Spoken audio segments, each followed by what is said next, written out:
Hello to all of you.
Good morning, the carol toward I have with me Baba Kofi, Baba Tunde, Ifa Bamila, and I have with me Ma Sandy.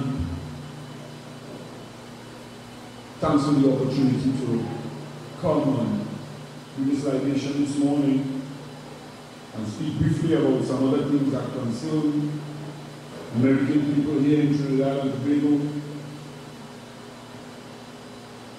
To make it easy, my grandfather was born in Cisco in 1883, and many of the American people are my relatives.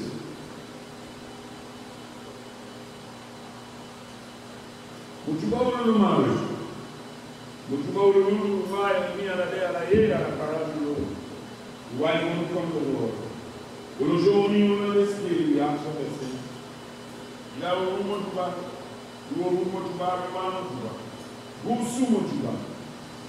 il va au il va au sous-poids, il va y aller, il va aider, il va faire, il va rien, il va en il va élever, il va au cracher, il va au Trinidad and Tobago. For all the people of Trinidad and Tobago, I've said I pay homage to the Creator. I call a number of his names. I pay homage to the East, the West, the North, the South, the cosmic realm, and the earthly realm. I pay homage to the East, the West, the North, the South. I pay homage to the cosmic realm. I pay homage to the earthly realm. I pay homage and ask for blessings for all the ancestors of our bloodline who said that if you don't marry. But you have a way to say, you marry by your womb, by through. For all the ancestors of our bloodline, for all the generations in the heavenly realm. We call on them this morning and ask for the blessings.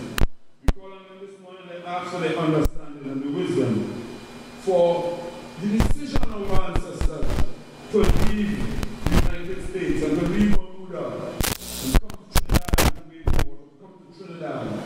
And those who would have left and who would have went up to Canada, we ask for blessings of peace this morning. We ask for guidance. We ask for love. We ask for understanding. We ask for harmony. We ask for balance. We ask for truth.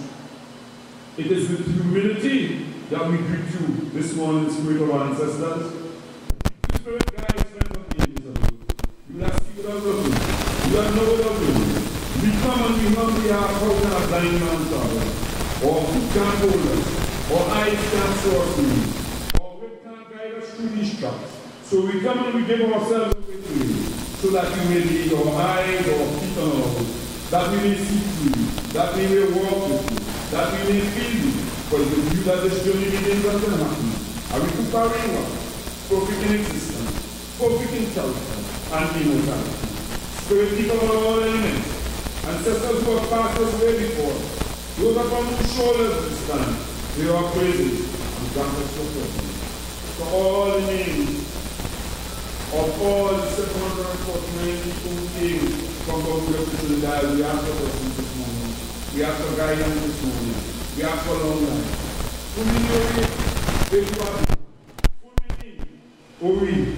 Fomini Oritu, Fomini Elira, Fomini Okbo, Fomini Ampara, Fomini Ifa. We cannot live or die without the ancestors. We pledge never to go away. Disrespect our ancestors as we congregate to celebrate their essence and to bring good fortune and long life on behalf of those who are here with us today. Give thanks and we ask for blessings. I have one small message. One small message. And it comes from the Odu of Baker. And it says that the people who came to Trinidad in Ombeka, they came, and the Odu talks about long life. The Odu talks about initiation to Ifa. The Odu talks about unprecedented prosperity and great influence, fame, respect, good fortune, coming back to all those members of the clan. The Odu also warns about people who would not love the people who came as free people during the time of our enslavement here in Trinidad and Tobago. They were slandered against, as you all know. They were accused of many things because of they carried themselves proudly as former Marines of the British Army. And we know and we understand. But we also understand that today, as we speak about them, and we ask that the good fortune will come right back to us through the Odu of Baker. It warns about intermarrying. It warns about using coconut oil. So we should be aware of the time of marriage, who we should choose to at this time, almost 200 years later. And it's important that we look at it from that perspective. It is also important that we understand that we have a responsibility to all the people of Trinidad and Tobago to lead them. Because I say, from my understanding of it, I always say the greatest Trinidadian who ever lived is Samuel Ebenezer. As a priest of the tradition, I always say that Samuel Ebenezer Elliott is the greatest Trinidadian who ever lived. He's the greatest spiritual force the Caribbean has ever known. And I give respect this morning to those who decided to have this conference here today. May continue to bless our people. May continue to bless our people. May continue to bless our people. Masani and Baba Tuli, thank you. And Odu, sorry, I know that most of us read the Bible or in school in the Bible. And in the Bible there are chapters and those things. In the tradition of the Ifa people, Yoruba people, the tradition is that we have 256 Odus, chapters in the cosmic realm. The one that fell for the people who came from Bermuda and are called Merikins today was Ogbe Ika. It could be researched in the Ifa corpus of 256 Odus that eliminates 255 other chapters. This particular chapter speaks directly to these people who came or who are the bloodline of those who came from Bermuda to Trinidad in 1816. So I'll be able to explain that at any stage, perhaps during or some other stage when we come back to talk to you all about the Odu and what it represents. Each Odu has 1,680 verses. But the main verses that speak to you at this time is about good fortune, long life, unprecedented good fortune as it says. So I wish you all the best, and I wish myself all the best. Ashe, Ashe, Ashe. We're done.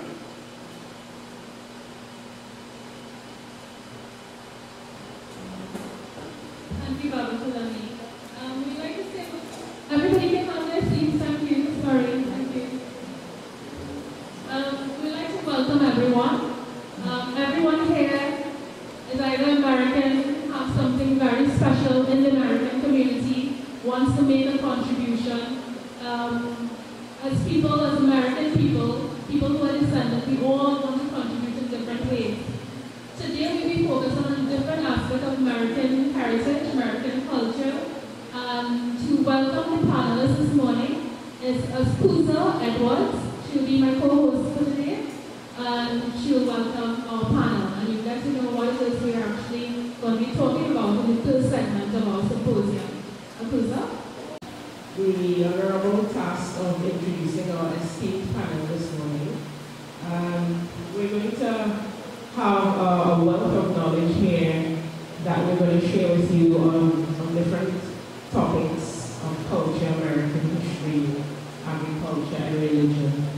So I'm going to start it off with Ms. Will Alexander, who is from the Ministry of Culture and is the West Village Officer. She has been the West Village Officer for the past 38 years and worked in every county within Trinidad and Tobago. And she was also responsible for hosting the first African wedding as part of the ministry's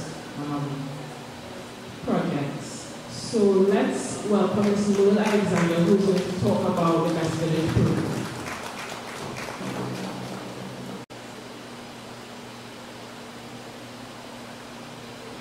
Good morning, everyone.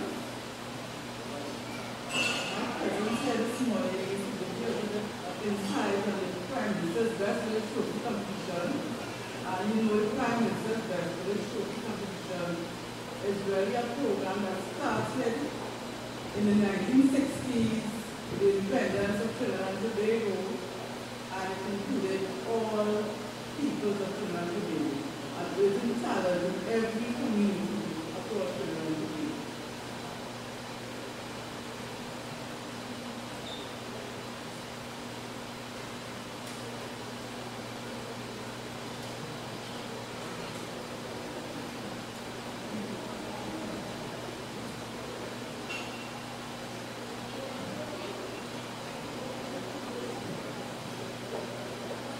It's a story of humble beginnings, of hopes and dreams, community vision, of extraordinary talent, delicious cuisine, of going behind God's back as we say sometimes, the experience for ourselves, the culture of hope, and the desire to harness all of this talent and nurture it for building a new nation in Tobago.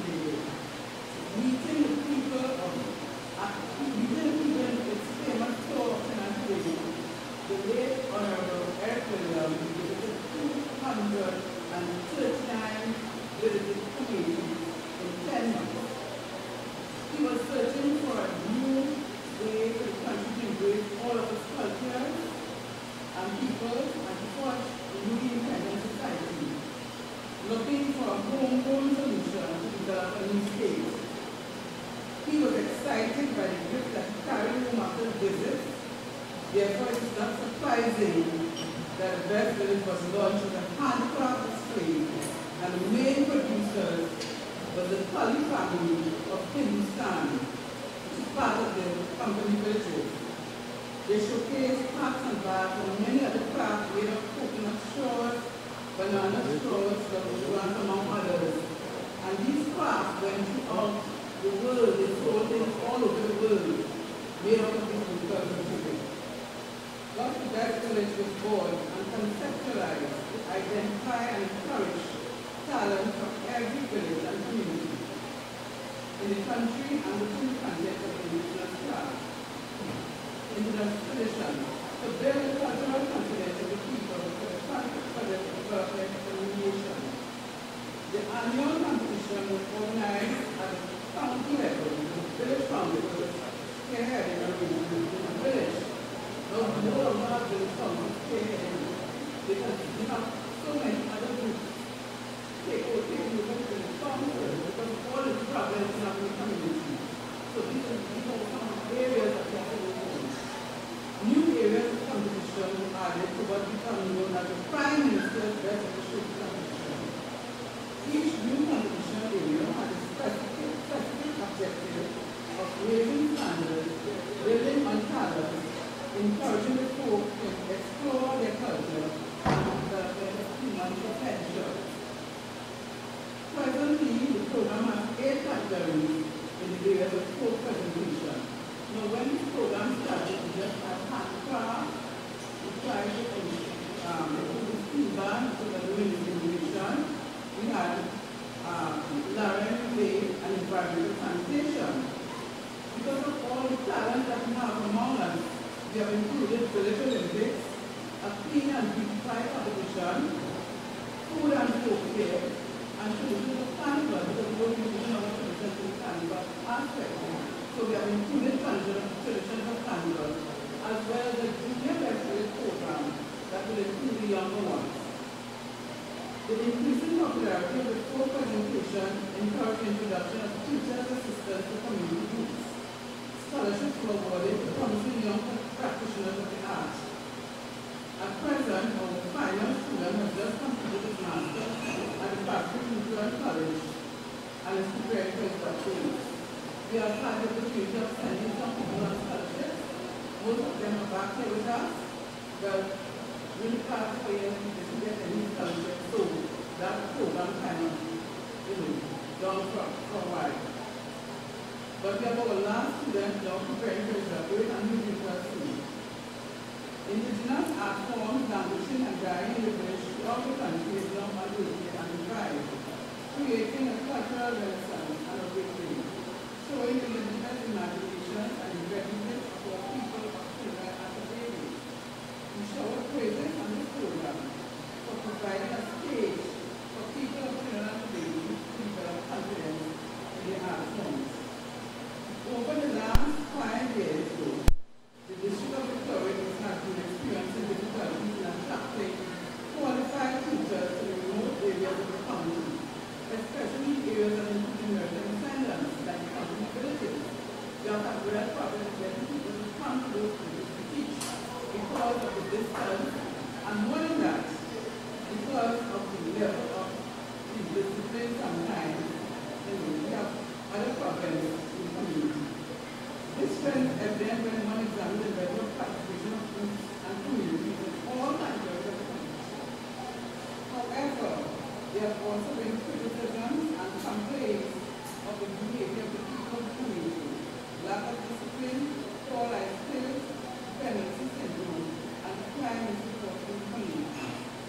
To arrive at a future for the Merikin community, the Prime Minister's Best Leadership Competition, and the culture in general, we need to involve the participation of all our stakeholders in developing the community in which we live. Therefore, there are many ideas and rich heritage that can be showcased from this community. The challenge of our existence is in overcoming the isolation of experiences and empowering our people through education and meaningful contribution. Therefore, I want to thank the leadership community government for allowing me to share some experiences and will continue to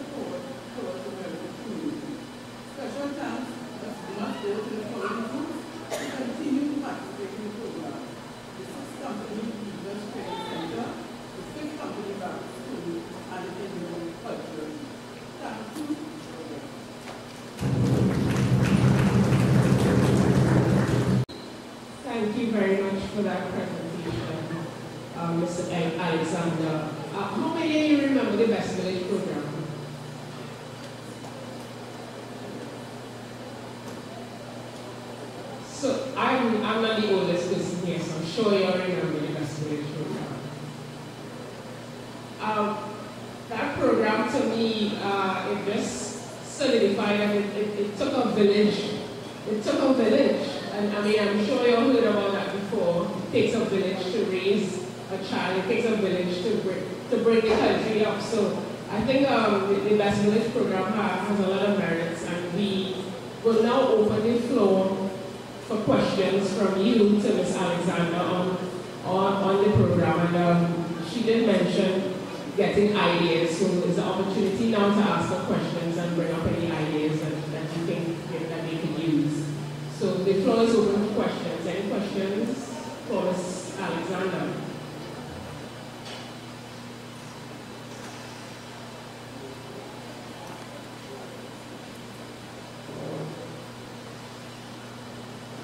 No questions? Okay, can we get a mic on the floor, please?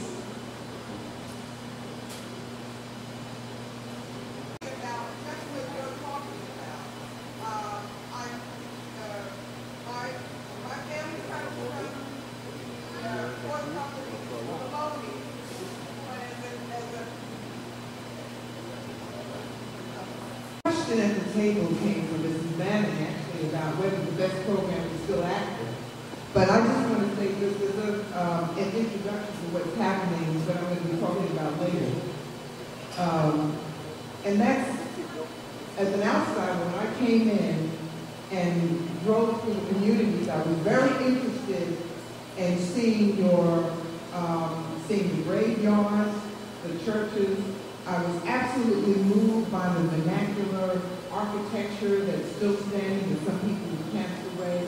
But I'm just curious to know, and we can talk about this later, how the communities, how this program can be reinstituted, if not revived, to engage people to actually become active in their communities, the carpenters, the metalworkers, and all of that. Because there's really an incredible amount of material that I saw that could really enrich the community. Okay, as I said before, it's about communities and it's about community groups.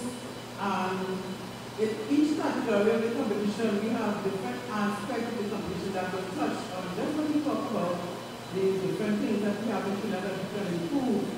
For instance, with the environmental and the Clean and Refight program, we have something that's called Best Block. So there is that people can come and create an area in the community that can clean up, to showcase. We have Best Heritage Sites. So if you have an old heritage site in your area, you can work, the community can come together and work on that, and it is a competition. So you can do work, and at the end of the day, you will get a prize. So in other words, we are trying to restore what you have, right? So that it wouldn't, fall apart. So that when people like you come, they will have an opportunity to still see what we used to have from down the road. Does that answer your question? Any other questions from the floor? For Ms. Alexander.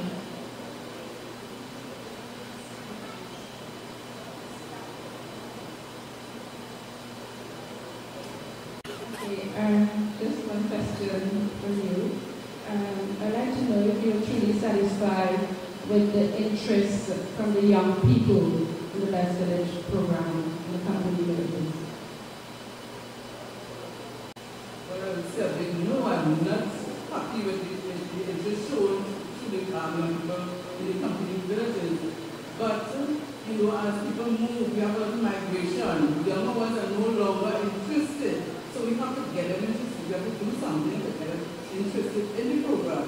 Because when you talk about Best Village, you talk about all of our folk art, all of our songs that we used to sing, Old Man River, Not My Brother, Not My Sister. You don't hear those things again, and it kind of brings back a kind of memory. So we will have to work hard, work together. I don't know what you can do. If you can form some kind of community or something to get those young people to get back in the program. Well, when I saw some young people here, we have in 6 companies, we have about 40 young persons in a group that we call the Leavers Group. They are in the finals of the residence program. I'm very happy to have them, you know, and whatever support we can give them because they are really trying. But we do not have much people from company villages participating in the program. And they are a little bit issues that, you know, create that kind of system. Okay?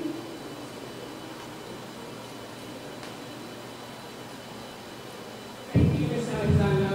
Is there any other questions? Well, let's hear from Ms. Alexander for the contribution today. I just want to acknowledge Ms. Hazel Manning's presence today. Thank you, Ms. Manning.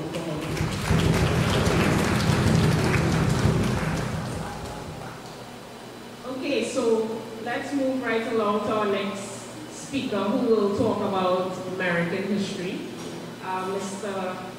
Kasala Kamara, political scientist, lecturer, and educator, and writer of numerous books. One of them, The IMF Threat to Trinidad and Tobago, A Tribute to African Civilization, to name a few. We'll talk about aspects of the Merikin history as the co-editor of the latest edition of the Saga of the Companies by A.D.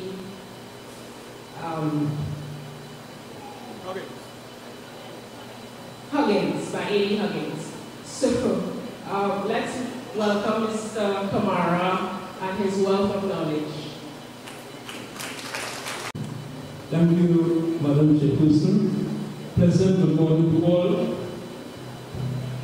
First, I want us to put our caps together for the Merikins Foundation for this very important initiative, which is taking place, depending on the year that we use, on the bicentennial of the arrival of the African Americans in Trinidad.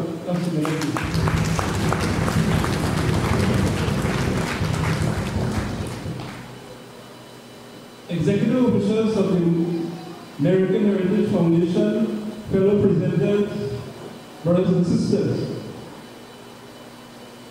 My name is Kasala Kamara, formerly Kamara Joseph. My roots lie with the Foreman family. My father, Hugh Joseph, son of Archibald Joseph and Evelyn Foreman. The Foreman is a family, the head of which was John Foreman, one of the cocoa estate owners in the Newtown region, not very far from the famous Merikins family.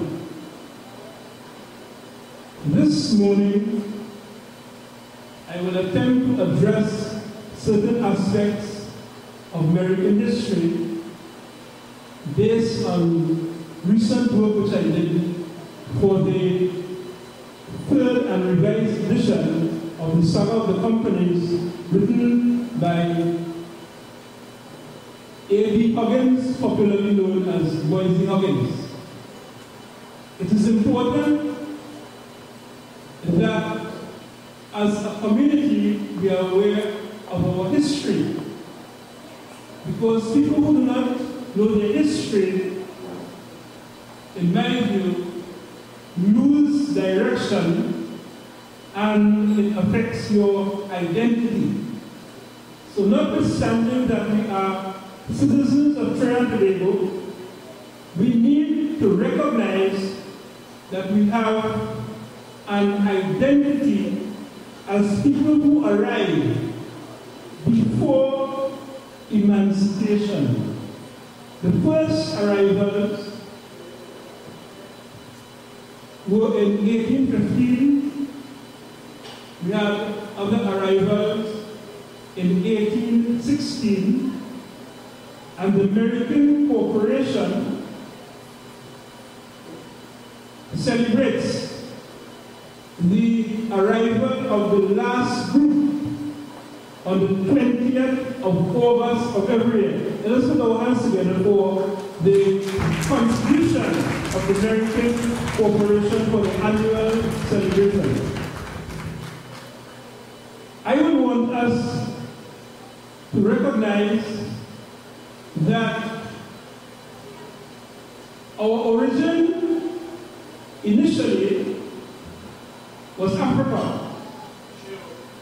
And then, as a result of the Atlantic slave trade, we were placed as a result of the need for labor on the continent of the United States of America.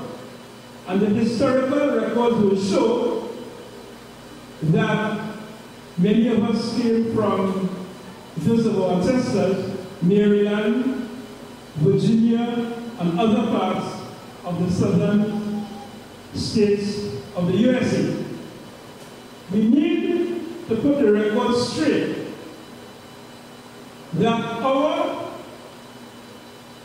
coming here had to do with our involvement in the 1812 to 1814 war, in which the British government was making an attempt to retake control of the 13 colonies which had revolted in the American War of Independence from 1776 to 1783.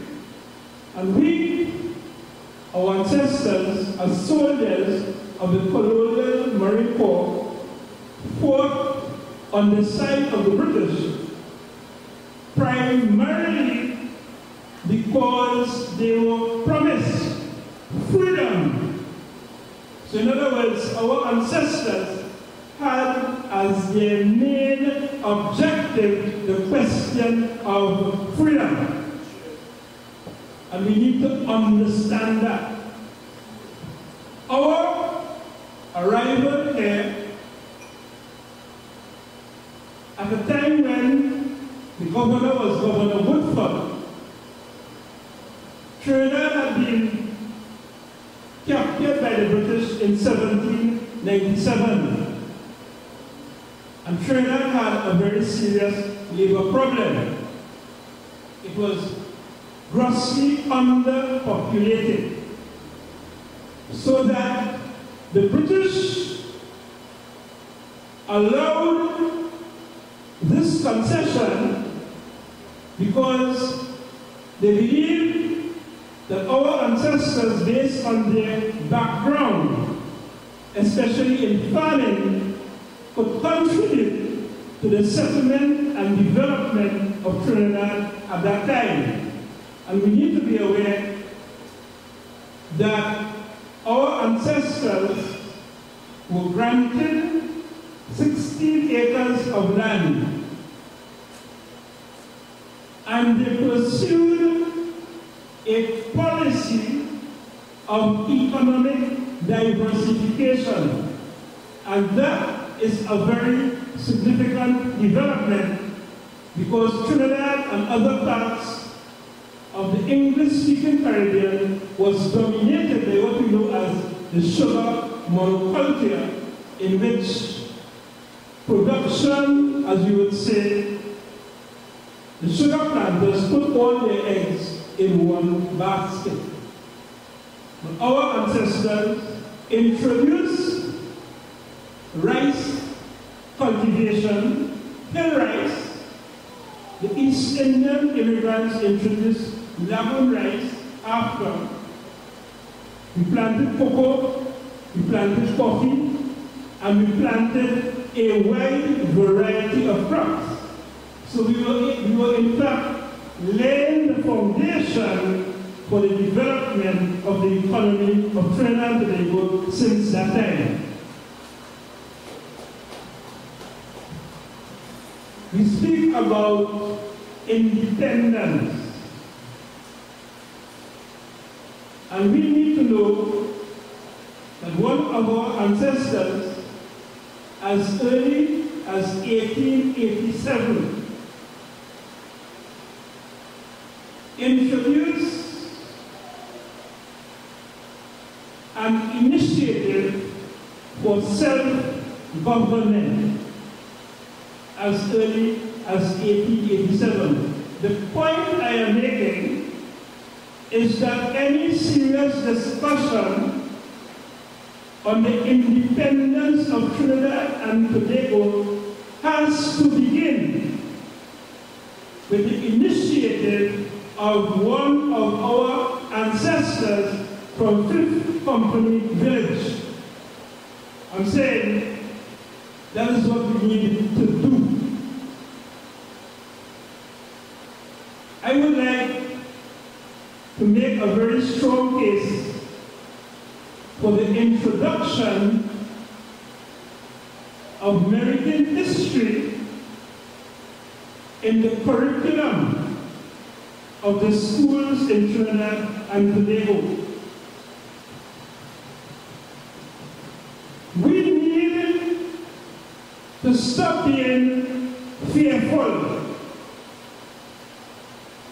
We need to be more dynamic and forceful at this time, which is the second decade of the 21st century.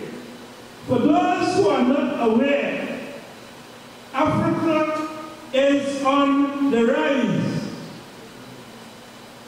And I'm talking about both at home and in the diaspora. So now is the time for us to seize the time and let us display our historical achievements. Let us display our artifacts. Let us pay homage and respect to our personalities, and let us move forward so that we could ensure that present and future generations could walk the face of the earth proud as Africans and as Merikins in Trinidad. Thank you very much.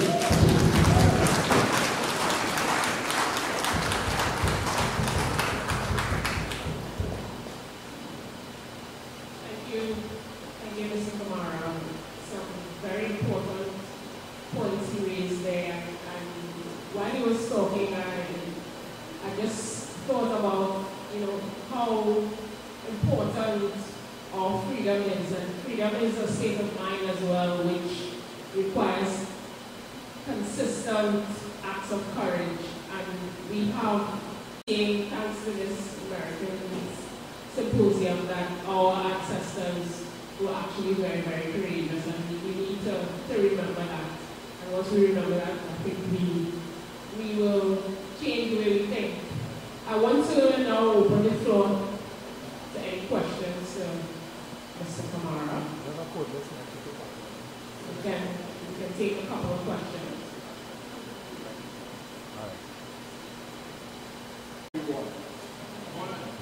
I'm from Merikins Incorporated, another group.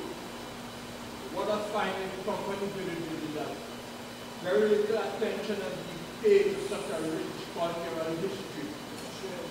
Development of the place, and it should go island-wide, that with the coming of the Merikins, and the time they came and the work they did, that like a little play park for children, we don't have that here. So as we start coming up to the bicentennial in 2015 to 2016, let the island know that recognition should be placed to what the people of the company villages are captured. Good morning, everyone. I was listening to the contribution that was made, and we made mention that one of our ancestors started the move for independence. And what we would like to know Who is that ancestor? We'd like to know the name so that we can. You just leave us in the dark. We don't know who.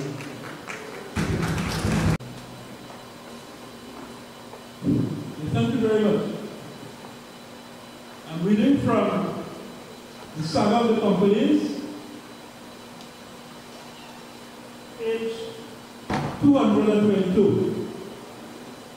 Fifth Company Village struck a significant blow for political independence when in 1887 its Baptist leader, Pastor Robert Andrews, petitioned Queen Victoria asking her to allow the people of Trinidad to choose their own representatives. Thank you. Thank you, Mr. Kamara, contributions from the floor. I just wanted to share a short story with you. Firstly, in terms of the Merikins Foundation bringing awareness to you on what is taking place in your history, I think we should give them a round of applause right now for that.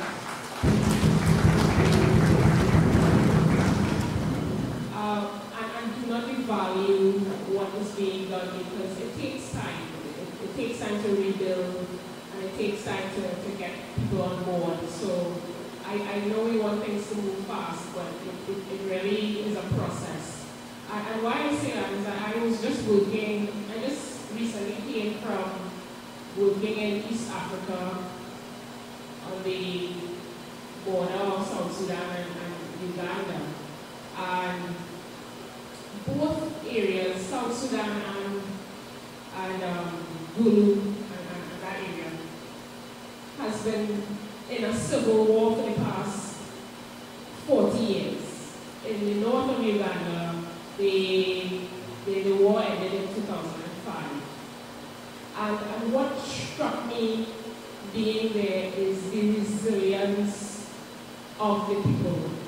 And the first thing they asked me is, where are you from? And I said Trinidad and Tobago, and of course, nobody knew where it was. That was the first thing. And the second thing they asked me is, who are your people? Like, where did you originally come? Who are your people? Who are your stock? And that struck me because I didn't know it. And in coming back and learning about the Merikins, gave me a sense of great pride because I could now go back and tell them who my people are. And the resilience of the people in that they said to me, you've never experienced a war. And what we want to do, we just want to make here better for our children. It's already gone for us. And we just want to make it better for the generations to come. And that is why we want you to assist us in doing that. So we have a responsibility here, all of us. Right? We have that responsibility now that we are now learning about our history and the Americans and the people who came before us. So once you have that knowledge, things have changed. They can't be the same.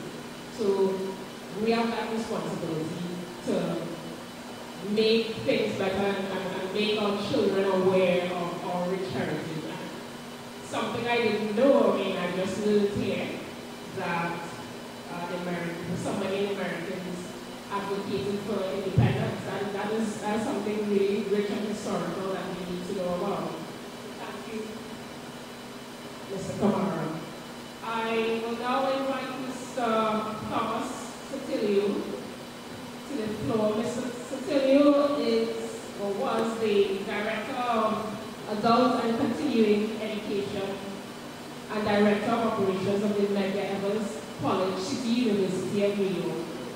And he's also the General Secretary of the Farmers Care Association. And he's going to talk to us this morning about agriculture and farming and the importance of that. So please welcome Mr. Matilda to the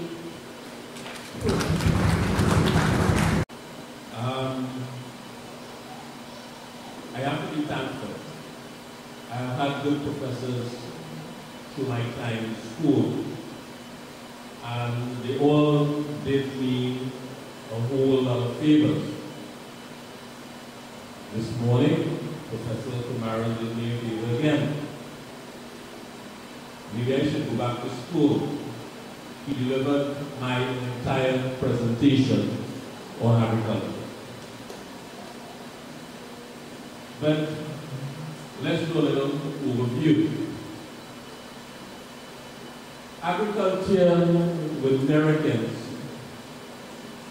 has been largely subsistence.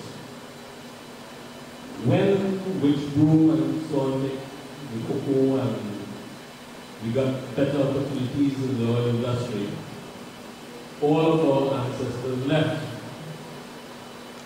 And what we were left with is the rice, some berries, some figs, some moku, and that sort of thing. The sugar industry came and went. It closed in 2003. Very few Americans were at the top of the pecking order, so to speak, in that industry. We were at the bottom. We were driving mules, loading cane. We didn't make any money from that. When the industry closed in 2003, the East Indians, they used their capital, and most of them who stood in agriculture, they own poultry farms, and they have a very powerful poultry industry going. There are very few Africans in it, and there are no Americans that I know who is involved in that industry. But we have stuck with subsistence. And I got involved in the industry shortly after my mother died. A couple of the villagers, some were Americans, and they got involved in a project with the Tobago Agribusiness Association. And they were planting papoy and cassava and pomsite to support a new industry which was an initiative of the PNL. Unfortunately, it wasn't going well, and they asked me to design a web page so that they can begin to sell their papoy and only sell their papoy in New York. Unfortunately, no economies of scale, and they could have hardly mustered a $100 a month. So that would not have made any sense at all. And I was experiencing some health issues, and I'm not giving any medical advice. I don't have a medical degree.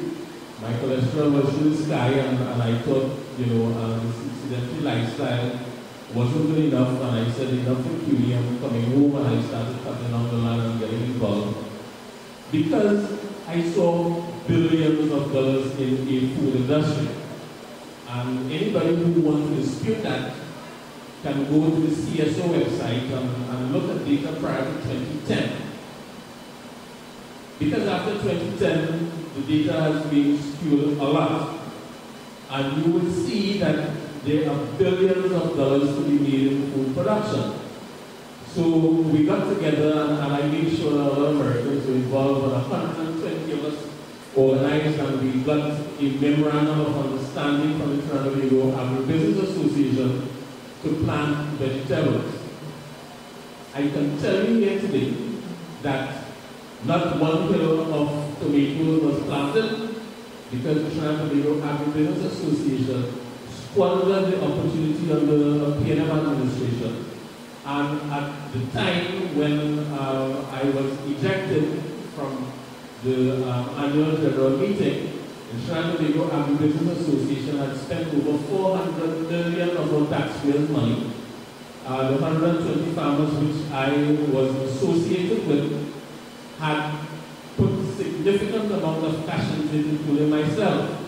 who were a loan from ADB, which I'm stuck with today, right? Didn't get us sell anything. And the equipment began to be spirited out, and the hope that I saw for Merikins moving forward, all the land that we have sitting wasted, you know, from Moroville all the way back out through Khorasan, is just sitting there and nothing is happening.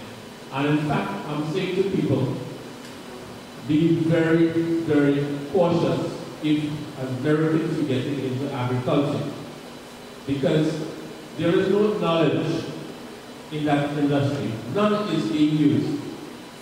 You have successive ministers of agriculture coming out and telling you to plant. But there are no markets as there was in cocoa, coffee, and sugar. So every year you find that there is a glut on the market and farmers continue to lose money. Now, I'm going to move away from the Merikin conversation a bit and give you a quick overview of what has been happening in the industry. Now, protesting what has happened in the Agribusiness Association and the involvement with NAFDEFCO, all state agencies which have spent billions of our money, right, at least, you know, the 2.5% that is allocated to agriculture since 1962. I got involved with the Cane Producers Association, and they have been going through a battle which most people don't understand up to today. I'm not going to go into that. But what I can tell you is that some form of injustice occurred, and I saw similarities between what was taking place with the TABA and with the state over EU funding. So I got involved with them and I wrote a proposal for diversification of the industry, and I proposed that the government, using the remainder of EU funding, establish an urban economic zone between Penal and Hindustan. Now, a little context. The former Cane Farmers Association, which I am General Secretary, has 2,000 members. There is another faction. Of those 2,000 people, maybe 4 are of African descent. But I saw opportunity, right, for us to piggyback upon and people, you know, still associate my activities with former Cane farmers and the injustice which I perceive to have happened as a relationship with the current government. Now, far from the truth, I've been on the road protesting in the month of January for 14 days against the Tamil Prasad administration on the issue. But let me get back to the urban economic zone. If you know your geography, you know that between Penal and Hindustan lies all the companies except one, which is Ford Company.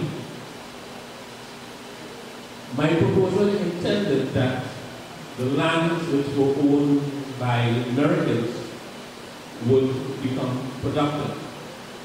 But that meant the way of sugarcane as well, corrupt issues, the money which we got from the European Union agreement with the People's Partnership government. People began to do corrupt things, and we went separate ways on the issue. So, in terms of the future of agriculture, I'm not very optimistic. I don't know where we're going, but I know that we have significant opportunity. And as people with land, you heard earlier on, the professor said that we got 16 acres each family. Now I know it's a lot to share, because it's been a long time. But we don't have these resources and it's sitting idle. The question is, how do we use it? And how do we use it productively? It all comes down now to the politics of the nation, the way in which we treat these things.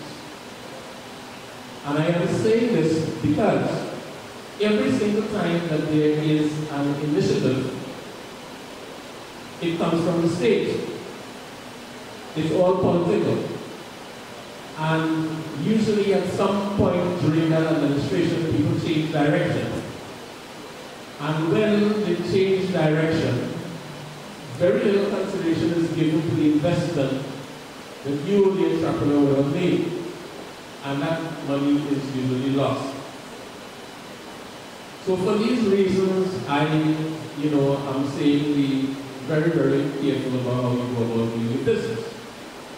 Now, when I came in this morning, the speaker who is about to follow me, and I got engaged in a conversation, and we decided to become confederates for a little while. So we moved totally away from agriculture and the way in which we as Merikins handle our business. And out of that conversation, we concluded that we are much too fragmented. We all know what we need to do, but we are fragmented nevertheless. In terms of the Merikin Association and even in terms of a church. And we all know that anytime a household is divided, we ain't going no place. The only way that we can come together and achieve anything is sharing ourselves of our differences. Now, I don't know how we're going to do that. But I have some ideas which I would want to throw out. Currently, I'm having a conversation about rural development, the way in which we develop. And if I have my way, it is going to be a conversation for the 2015 elections. Because we all live in rural communities and we have all seen economic development through the country, but we haven't been able to capture it. I know my 7 minutes is almost up, but I want to say this to you. We need to figure out and begin that conversation today. Forget all the nice things. We have to figure out how we are going to harness the political power that we have. We have it, and most of us don't know that it is there. Especially where the companies lie. We have delivered over and over and over again for the PNM since 1962. But we have demanded very little of the PNM. In terms of saying to them, this is how we need to develop, this is what we want, and sticking to it. A lot of this can be achieved through rural development. It is not yet defined for us, but rural development can be anything that you think about to develop your lives, your communities, and your societies. Now, I suspect that the speaker who follows me will probably piggyback on this and talk about how we are going to unite. This is not the end of the conversation with me. It is going to change. Whilst I have the uttermost respect for the 2,000 cane farmers which I lead, my passion is with my own.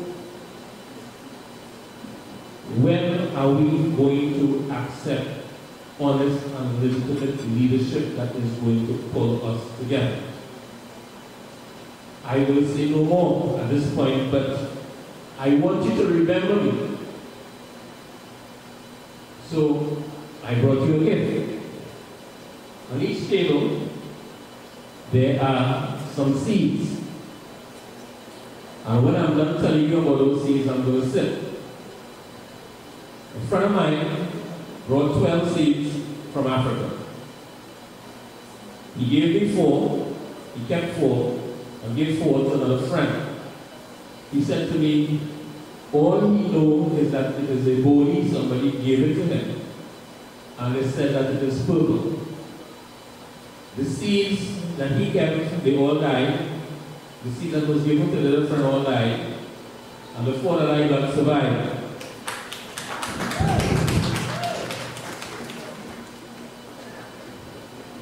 You have the benefit of that as a gift. I know most of you will probably not be planting, except around the house. It will grow in less than 6 square inches, and you put a pole to plant a few corn, and it will run up on the corn. The body is 1 yard long. It is purple. It maintains the color.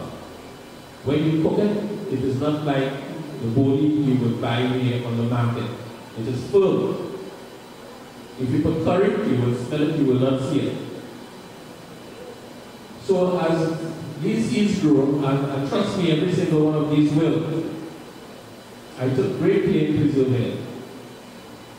And I wanted to plant it, and as it grew, remember the beginning of this conversation that we had.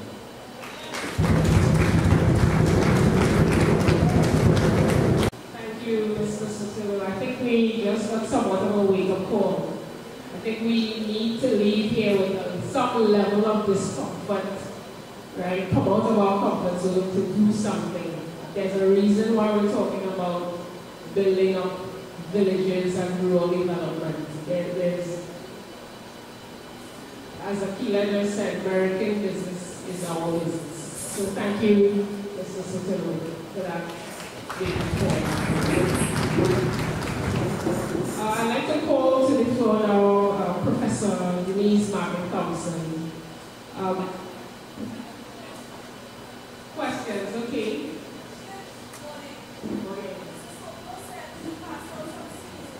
I'm inviting to the floor now Professor Denise Martin-Thompson, who is presently the director of the Cipriani College of Labor and Cooperative Studies and the former program professor of manufacturing and engineering of UTT. She was also the professor of the sponsored projects program office and the graduate program in industrial innovation and entrepreneurship at the UTT. So please welcome Professor Thompson.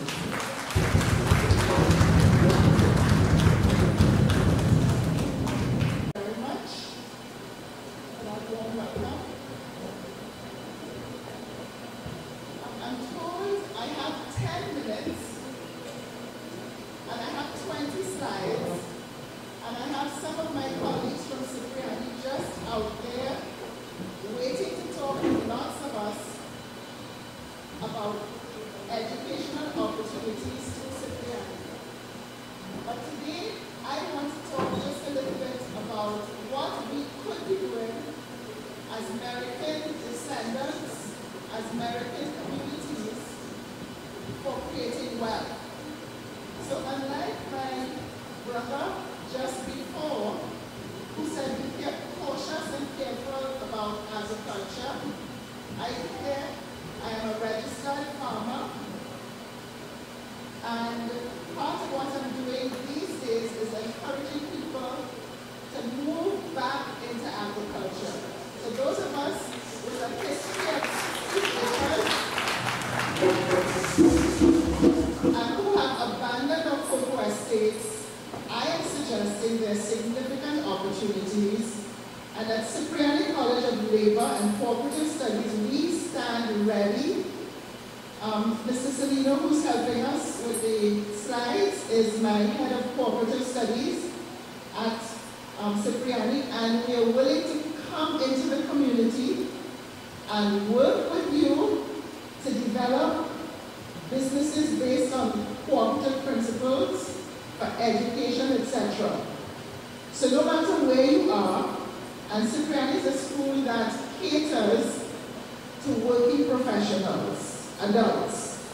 So it's not, well, I've been out of school long, I can't do that now, I can't think about a degree or associate degree or certificate. Yes, you can.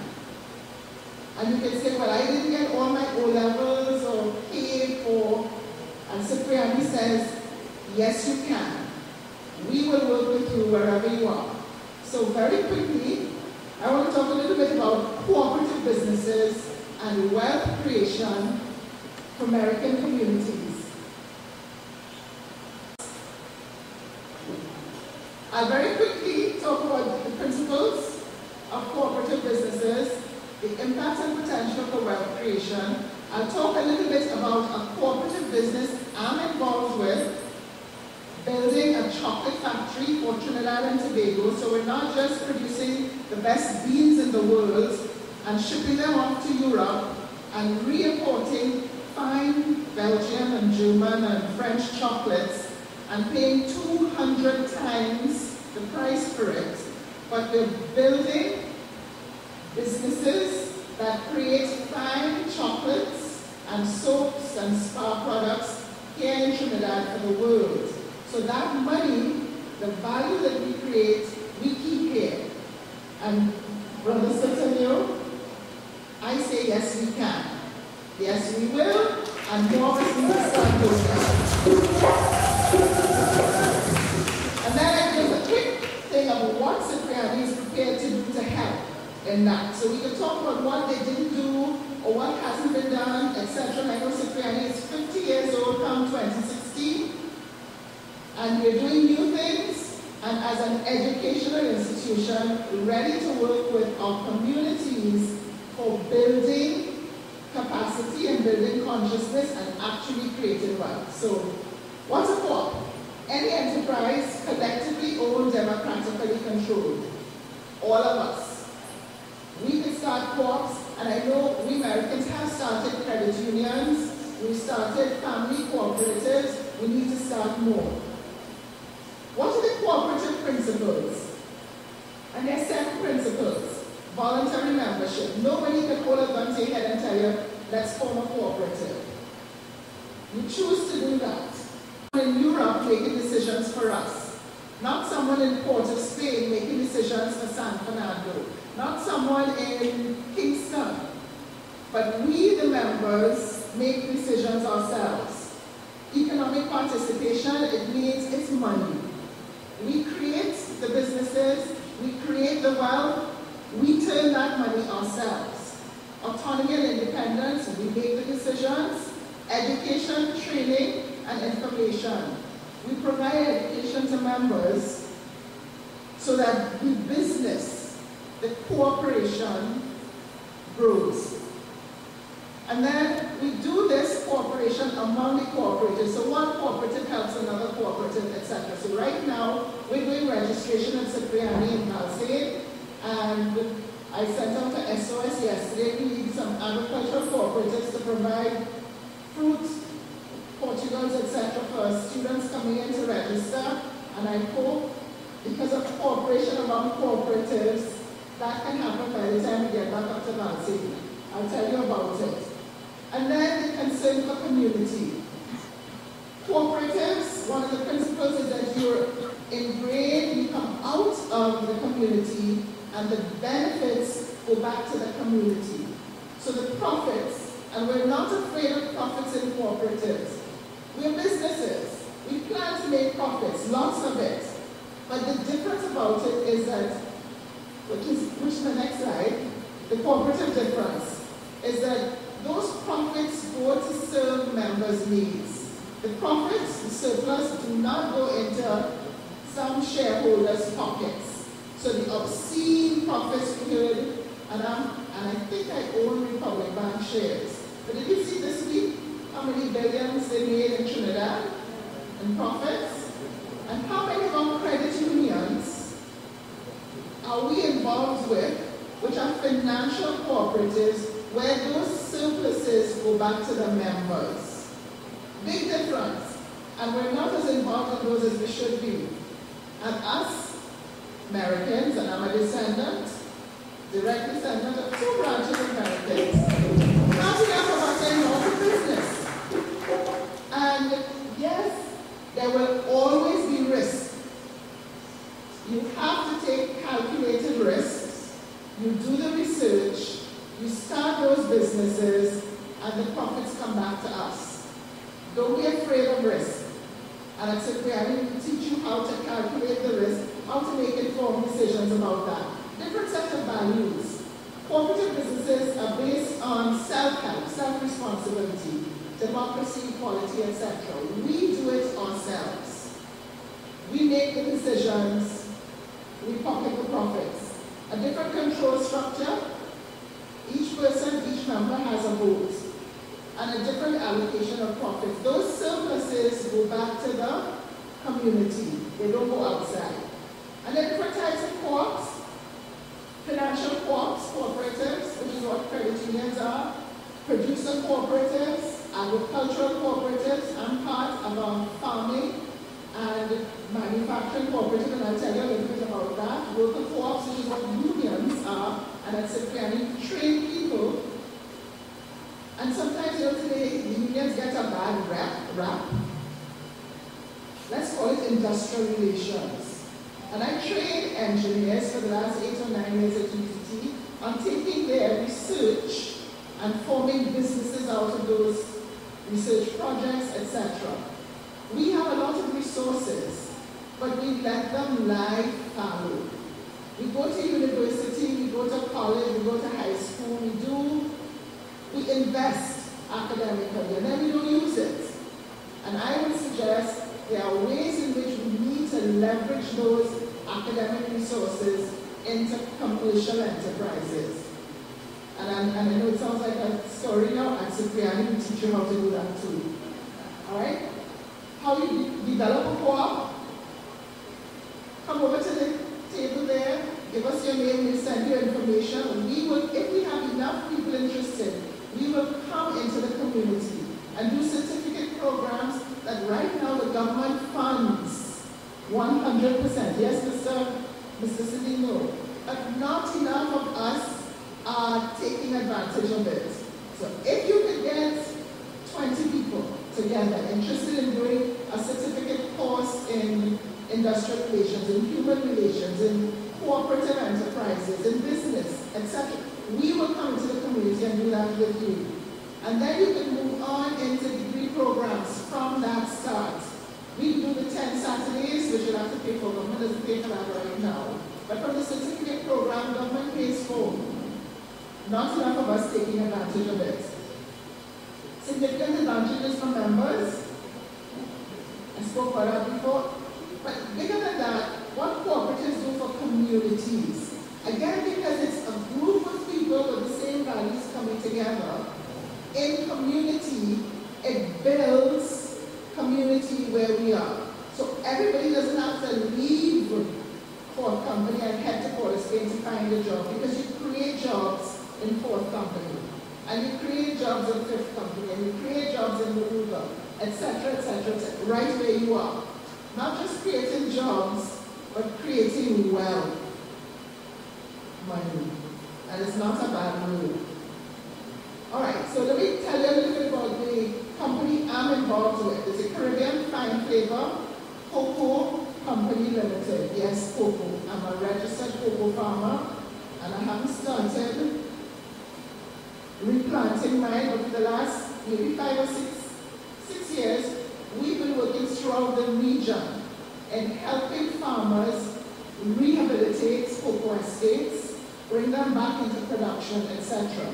Right now, and a lot of that we did with EU funding. So there are ways in which you can tap into those resources to get the help you need. So we've done that right across the region. Jamaica has taken off. I think in the last 3 years, we replanted 4,000 acres in Jamaica. We can do it here. We're starting cocoa cooperatives in Trinidad through the Ministry of Food Production. I would love to see a couple of those started along the Maroon Road. My family owned, I'm told my great-grandfather, my dad's grandfather, had 400 acres of cocoa. None of it is under current cultivation. And yes, we have some of those who should be replanting those. And I'll be talking about them, about doing that. What we're doing right now, together with you, we formed the Caribbean Fine Cocoa Forum. I'm an academic, and I know my background is engineering, entrepreneurship. We started a forum of farmers and producers and academics and ministries right across the Caribbean. Out of that, we formed a for-profit company, cooperative, called the Caribbean Fine Flavor Cocoa. Which, back to the slide with the And that Fine Flavor Cocoa Company, we're working with UE, partnering with them on building a chocolate factory. What that does is, with the chocolate factory, we have an incubator for both cooperatives and individual producers. UE is training folk right now how to make chocolates. Not just the cocoa sticks and cocoa tea, etc., but fine chocolates, which some of our chocolatiers right now, if you go through the Piaco airport, a 75-gram bar of chocolate sells for $20 US. Consider, we sell cocoa, because we do fine cocoa in Trinidad, we can sell cocoa beans at a premium price, rupee, of $5 US a kilogram, the beans. Those of us who are making the chocolates sell 20 US for 75 grams. There are how many 75 grams in a kilogram? About 12. So from 5 US per kilogram, you go to 240 US for 1 kilogram of chocolate. That's the model that we're encouraging people to do, not just to grow the beans and ship it off to Europe. There's no money there. Grow the beans, come to the factory, which is that little brown dot. We'll help you process it. UE and the Fine Cocoa Forum will help you learn how to do chocolates and other cocoa products and help you market it and distribute it globally from Trinidad. So, Brother Sotelio, I'm encouraging us to get back involved in cocoa. There are others who are buying up, see all those tracts of land that the government is giving away for the mega farms. I am not sure that any Americans have gotten involved in that.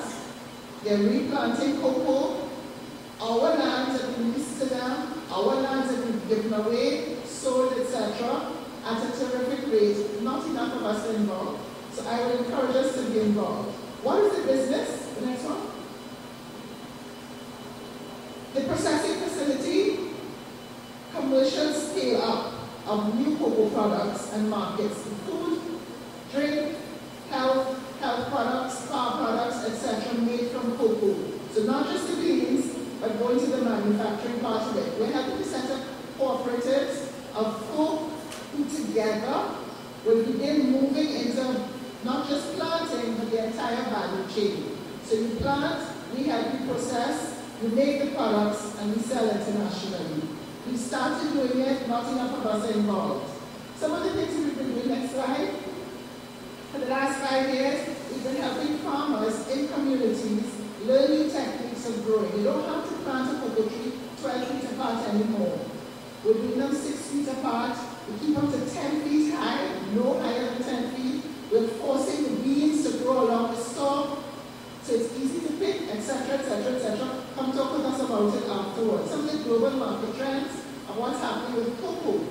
Chocolate is moving from a sweet candy like Charles chocolates. Charles chocolate is not chocolate, it's candy. Alright? To fine chocolates, cocoa products that we consider now a superfood. They found all kinds of phytonutrients in cocoa. The cocoa tea that they used to make us drink when we were little, that we left, and now we prefer to drink Milo that has no cocoa in it, etc. Excellent superfood qualities, etc. New entrants into the market, opportunities that our cocoa can literally do right now. Some of the regional projects we've done, Belize, Jamaica, St. Vincent, Grenada, St. Lucia, the Dominican Republic, we had some projects there, and in Trinidad. None in the Maroon area, and we're more than happy to come down and talk with you about it. I'll tell you more about the business model, but I think my 10 minutes is almost up. The next picture shows some of the chocolates that are currently made in Trinidad. Some of those should be beginning to be made in Maruga, in our American areas. There's nothing stopping us from going there. And just an example, just a quick example, next one. The Montserrat Cocoa Farmers Cooperative started in May 2009.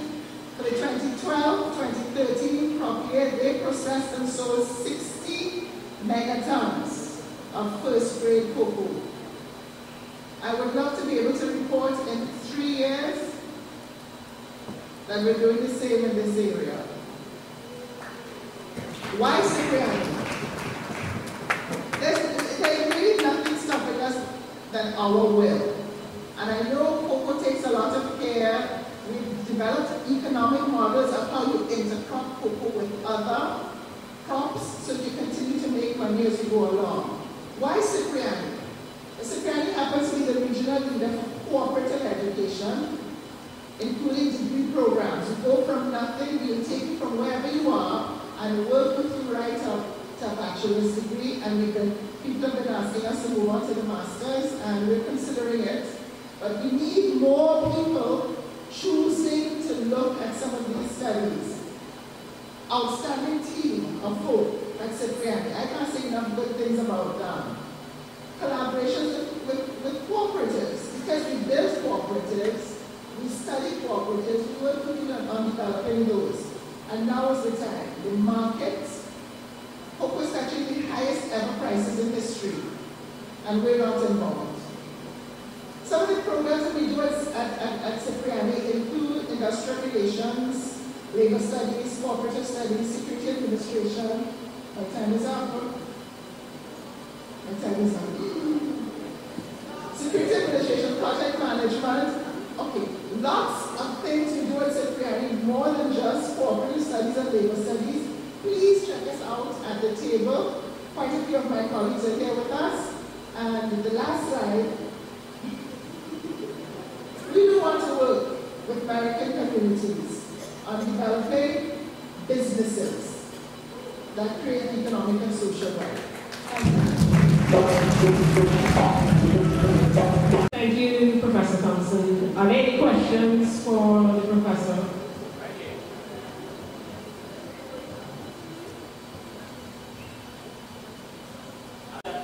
My voice carries, right? Because I have been part of these conversations for the last several years.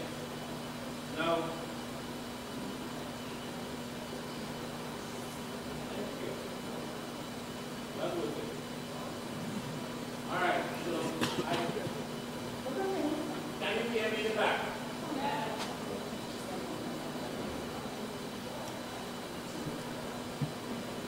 Now, I've been involved in these conversations with people who actually invest and people who have lost money. I commend, what is happening. And as someone who has worked at an executive level at a university, I certainly appreciate what's happening at Cipriani College. I want to make a recommendation first that you speak to Felix Clark, Chairman of Citrus Growers Association, all the citrus, we can move it. The cocoa, I know it is a good industry to get into. And in fact, a lot of farmers have been moving in that direction, and I have been encouraging it. But I have some concerns. I have two questions. The first is, what about the risk when you have to depend upon the state behavior? And I'm asking it in this context, because when you have to depend upon the state and upon a political machinery which changes its mind almost every 5 years, we have to wonder. The second question is, I'm trying to prolong the time, is I want you to tell me about markets and marketing.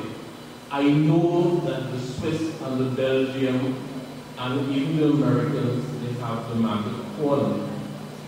how do we break into the market on our own?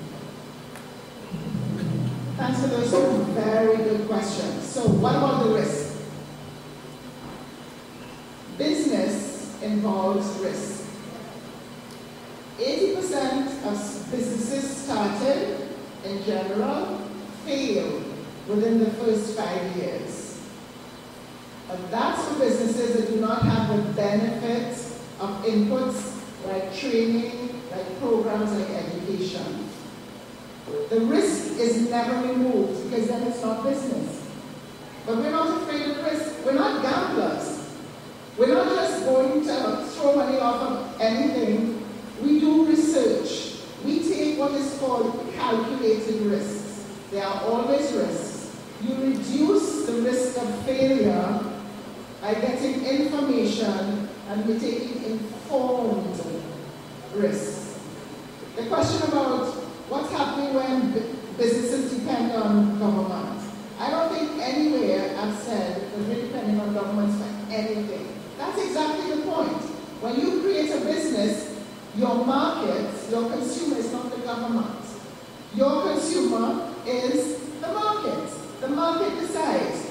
Right now, the market for cocoa is almost unsuppliable. What is the word?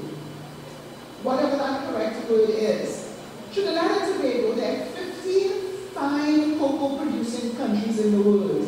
8 of those 15 countries are in the Caribbean. Fine cocoa is not the same as bulk cocoa. Ghana grows bulk cocoa.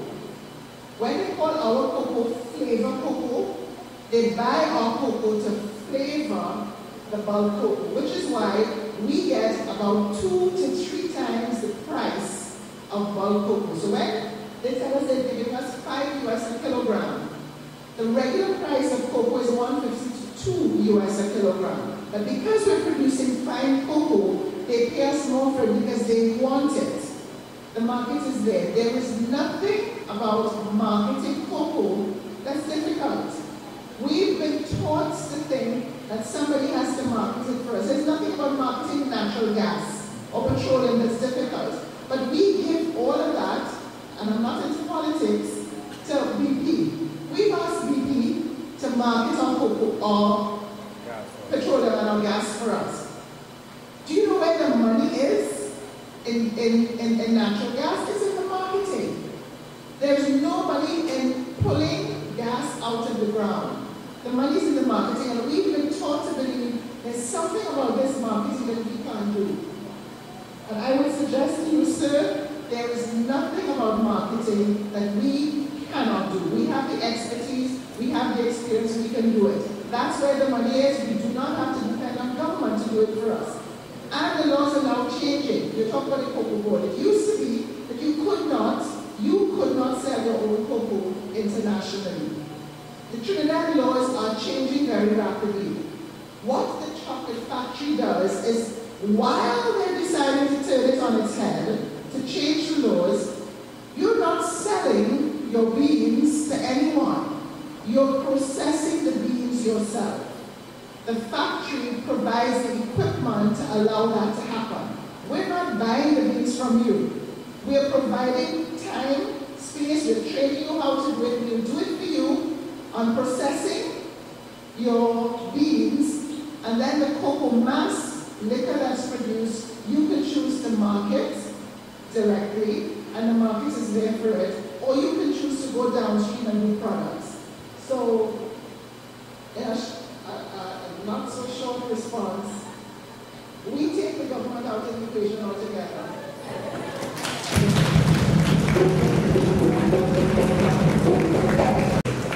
Thank you, Professor Hollis.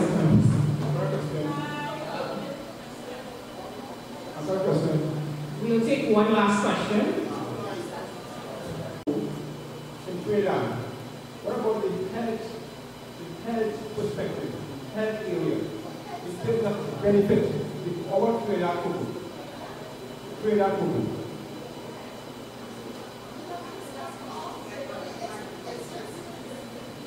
We used to drink.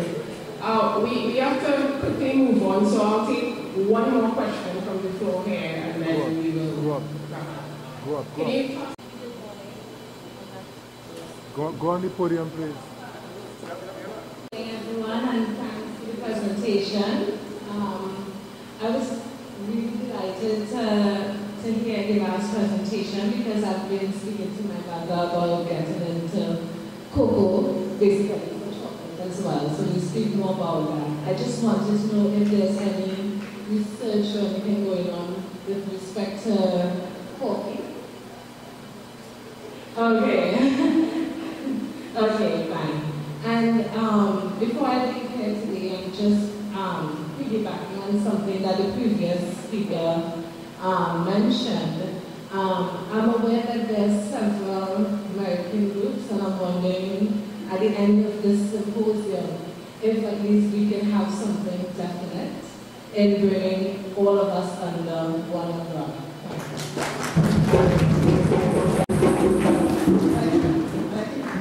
That question was answered directly. The other question was about junior cooperatives. And Mr. Salino, who's our cooperatives expert, yes, we are willing to help start junior cooperatives as well. If you have a group of people ready to go, we'll come and talk with them. We'll come into schools, your high schools. In fact, today we're dropping off packages at the schools that are going to be having CAPE results this week. And say, come talk with us at Cipriani. We're not just talking about adult cooperatives. We do the whole gamut. Yes, Mr. Salino? Yes.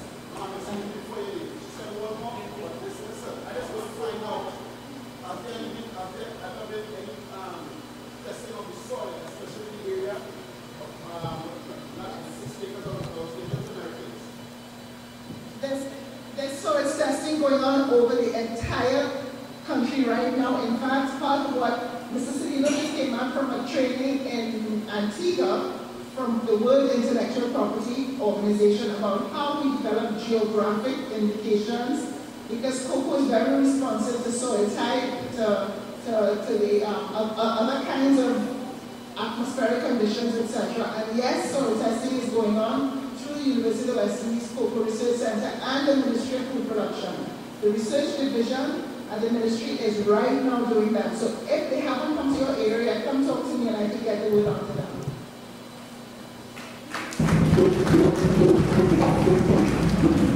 Thank you, Professor Thompson, and thank you for and you know, I was thinking about when she said risk. I mean, we are Americans, our ancestors took the risk to come here, so come on, what is planted some cocoa and starting a business?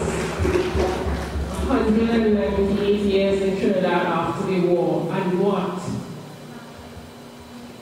This is the start for you to come out of your comfort zone and do something. We cannot allow the legacy of the Americans to die or to fall by the wayside. You have a responsibility, and you need to honor that responsibility. So thank you again, Professor. So we are moving on to our final speaker for this morning, and then we will take an account of our presentation. Reverend Frederick Weston. Oh, before that, I want to acknowledge one of the directors here, Edon Hassan, of the Merikins Founded. So, Reverend Weston, Vice President of the Baptist Union of Trinidad and Tobago, and responsible for 23 of the churches in Trinidad and Tobago. He holds a BSc in theology, and he's currently the pastor of the Louis Innes Memorial Church in Moruga. He's going to talk about, give us some insight on the Baptist religion and the links with the Americans. So please welcome Reverend Weston. Thank you very much. Good morning. Good afternoon. Good afternoon. I acknowledge the head table. I acknowledge all of us who are dignitaries, and therefore we are certainly blessed to be here. I was a bit lamented actually coming and sharing Anyhow, I think everybody this much who invited me. Can I just invite us to stand, please? I know you have been seated for quite a while.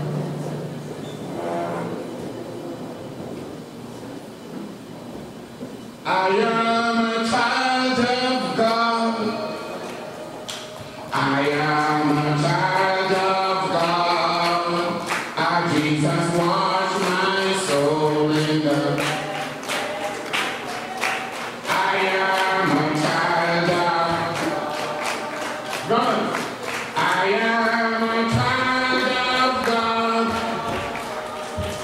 I am a child of God.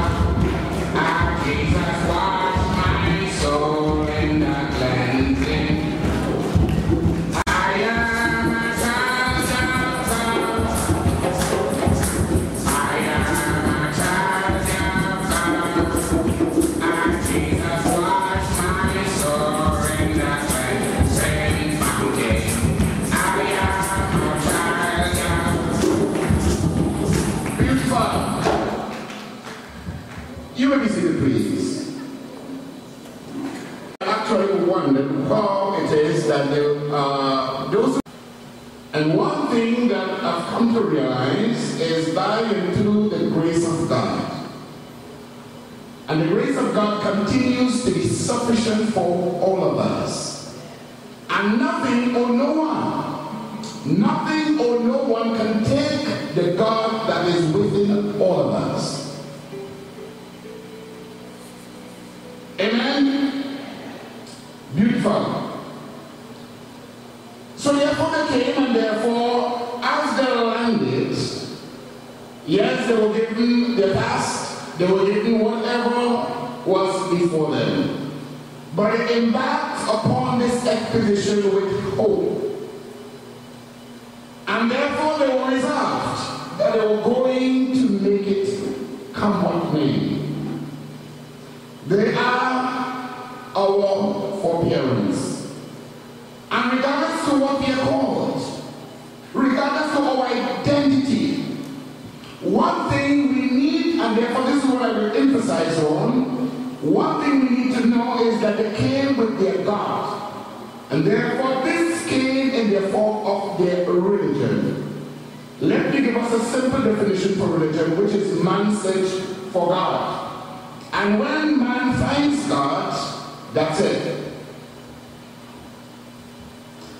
In their quest to succeed and make the very things that would have actually before them, their religion was important to them. Three things before I take my seat. One is that they respected God. And I think I have the freedom to actually quote what the Bible says. A people that know their God will do great exploit. They will be strong and do great exploit. And I know of a fact that all foreparents, they would have held their religion daily. Even though today exists among us, we have splinter groups. We have varying ties. We have all degrees of religion you could ever imagine. You have Baptists, so many types of Baptists exist within Trinidad. As a matter of fact, the last count would have been something like 15. And ever so often our strength becomes our weakness. If we can come together with one voice, one purpose, one God, one people, then I guarantee you, we will be a force to be reckoned with. But be of his name. Until Christ returns, we will continue treading those fallow grounds. They respected their God. They respected one another.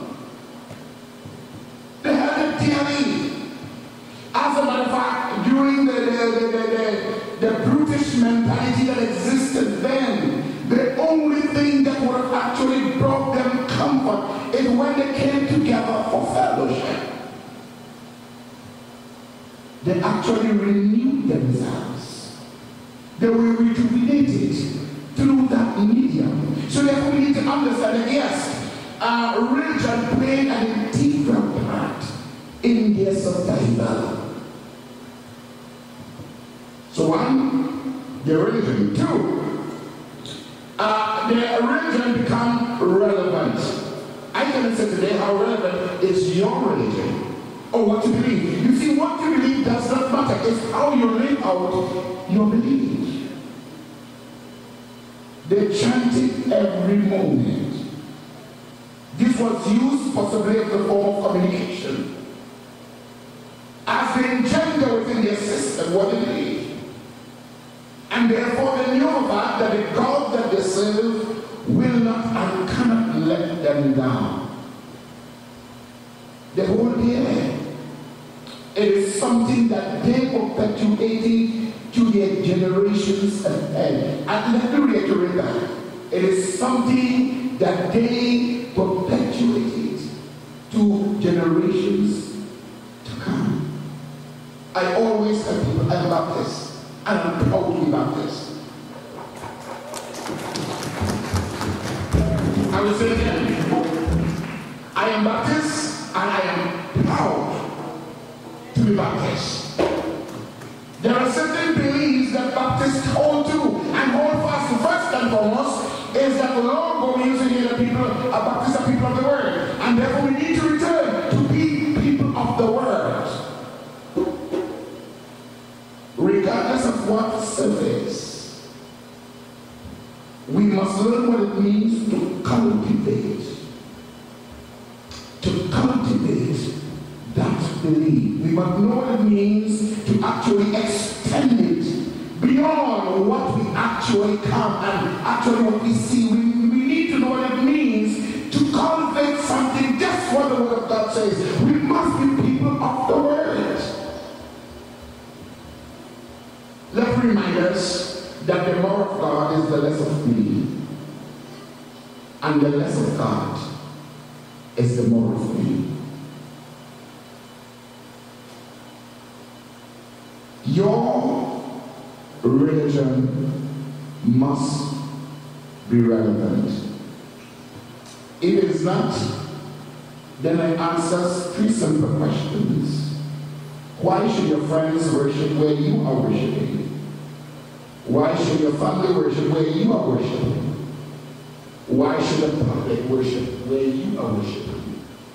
If your religion is not relevant. I close. They respected it. It was relevant. And the third thing that I want us to actually identify with is that they were resourceful. Something that glued them together.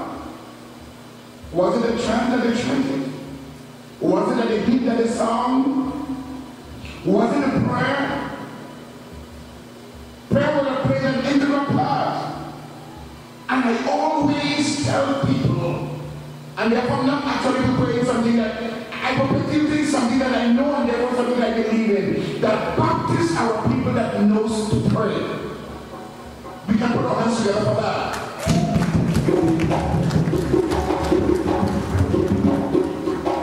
And I'm not talking about reciting pious platitudes, no. I am talking about talking to God.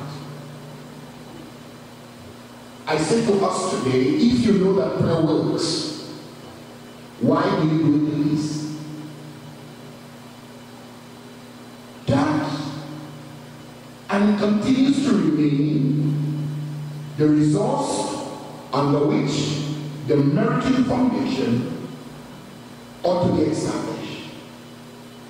And I say to all of us, if we know that prayer changes things, regardless of what we are doing, I'm simply begging of us, recognize the authority of God and lay the foundation in God's word. Remember, we are children of God. God bless you.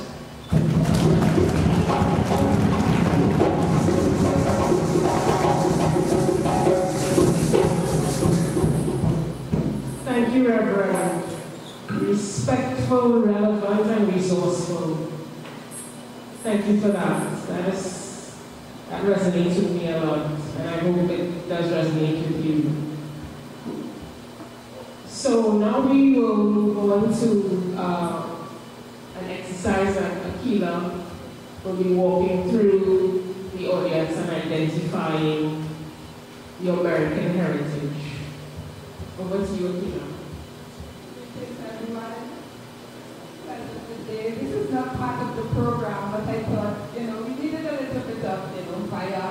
We needed a little bit of connection. We needed, we need to know why we are here and why you're sitting so nice in the audience, you're just smiling, some of you sleeping. So let us just connect. Let us just connect with the families, the Merikin families, all who are here. If you are part of the family members, and when your name called, just raise your hand, just say yay, just Cooper. Any Cooper here with us? No Cooper? Alright. Then we have Bailey. Any of the Baileys in the house here today? Okay. Blackwell. Okay, we have Blackwell. Burton. Any Burton in the house? Yeah, raise your hand. Yay!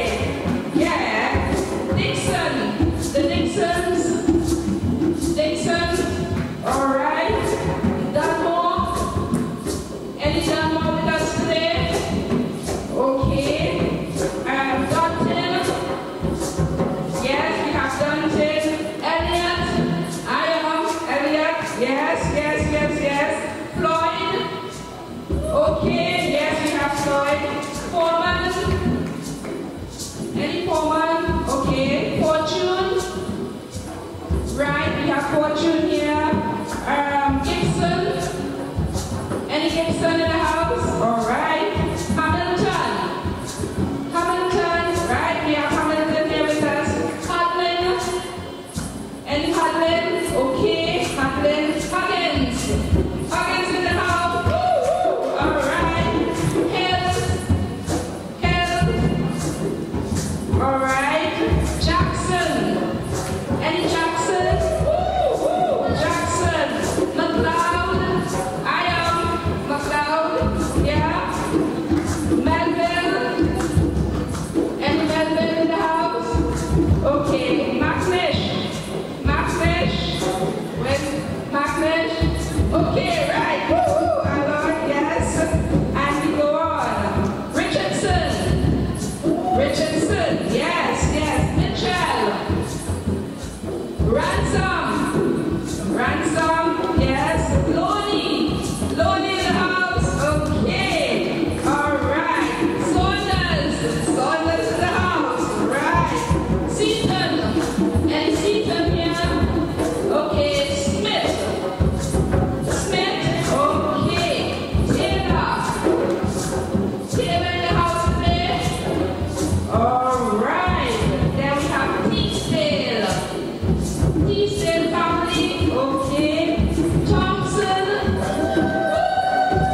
All right, Thompson. Webb. We have the Webbs here. Okay, right from the corner in Yellow Walk Road, you'll find some Webbs. Watson. Yes. Weston. Yes. Okay, it's on the list. Yes. Salmary. Okay. And Weston in the house, of course. And Wood. All right. On the Indian Walk Road with company, you'll find some. So folks, this is just part of the list of families that came. And before the day's over, you will know the route as the presenters prepare their package to educate and inform you about who we are, from whence we came. Stay with us, enjoy the afternoon. Now we have a cultural presentation from the Rapsco Connection. Thank you. Ms. Alexander, Mr. Kamara, Mr. Theo, Reverend Wexton, and Professor Thompson. Thank you very much. And after the cultural presentation, it's lunch. We break for lunch. Thank you very much. How that used to be. What did you say that woman? How that used to be. Say how that used to be.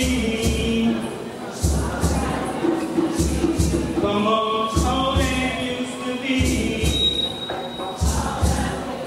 Why? Cause say I remember how that used to be. Do you remember how that used to be? Say I remember how that used to be. Yeah, do you remember? Well, come along with me. Cause it's not what it used to be. Cause I can see fulfillment of prophecy. Varies all from the family tree. And we don't pass on history. Culture's part of its mystery. Tell them, when that stars are made to me. They say I'm curious, I will always be. We stay fighting the lust that enslaving me. The poor issue was a must, now it's bravery. If the change is still a bust, it's engraving we. If we lose focus, no saving we need to take a bus back to where we used to be. Before the youth bus back and we used to be. I know they're not used to these. We trapped in the Caribbean seas. All your help me please, because say I remember all that used to be. Do you remember all that used to be? Oh, I remember all that used to be. Yeah, do you remember sweet tea and tea? Hey, well I remember pitching marbles in the dirt, but you couldn't do it to your shoes. If you're missing one button, your phone bell will hurt. He's not saying nothing when you should be sincere. I remember children couldn't lie or disrespect the elders. None of the time I called it was a tap. Designed to remind you, love is not this what you want to hear and find you. Do your homework, your chance ain't done. You might get to come outside, take a run, cause bows and arrows was fun. But when mommy close things done, from close things done, she was done. The jump rope shot the bottom, the pop gun, well that shot will go done. The come rock trees before they blossom, something VOC, then is them done. So when you ran up and upscotch on, you used to have no morals, what's going on, cause 5 fingers, some used to know. It's who went back up and stinking too. If I tell them that you're being, it's a TV show. But we are on the scene just to let them know. Cause what? Say, I remember all that used to be. Do you remember all that used to be? Well, come on. I remember all that used to be. Yeah. Do you remember sweet, sweet TNT? See a curiously, always thirsty for us free from the chaos that must be, so trust me, thus the bus of slavery. It must be a curious act of bravery. I trust with the gravy, never gave me when the slave we. So we misbehaving, the better make it even. Cause we not leaving, tell the whole world. Really craving, because we for the reason, thirsty season, I thirsty for the truth, I must have believing, I thirsty for my roots and my family, I thirsty to expose strategy, trust me, nobody thirsty like me, I is a real thirsty, going to me, cause then, say I remember all that used to be.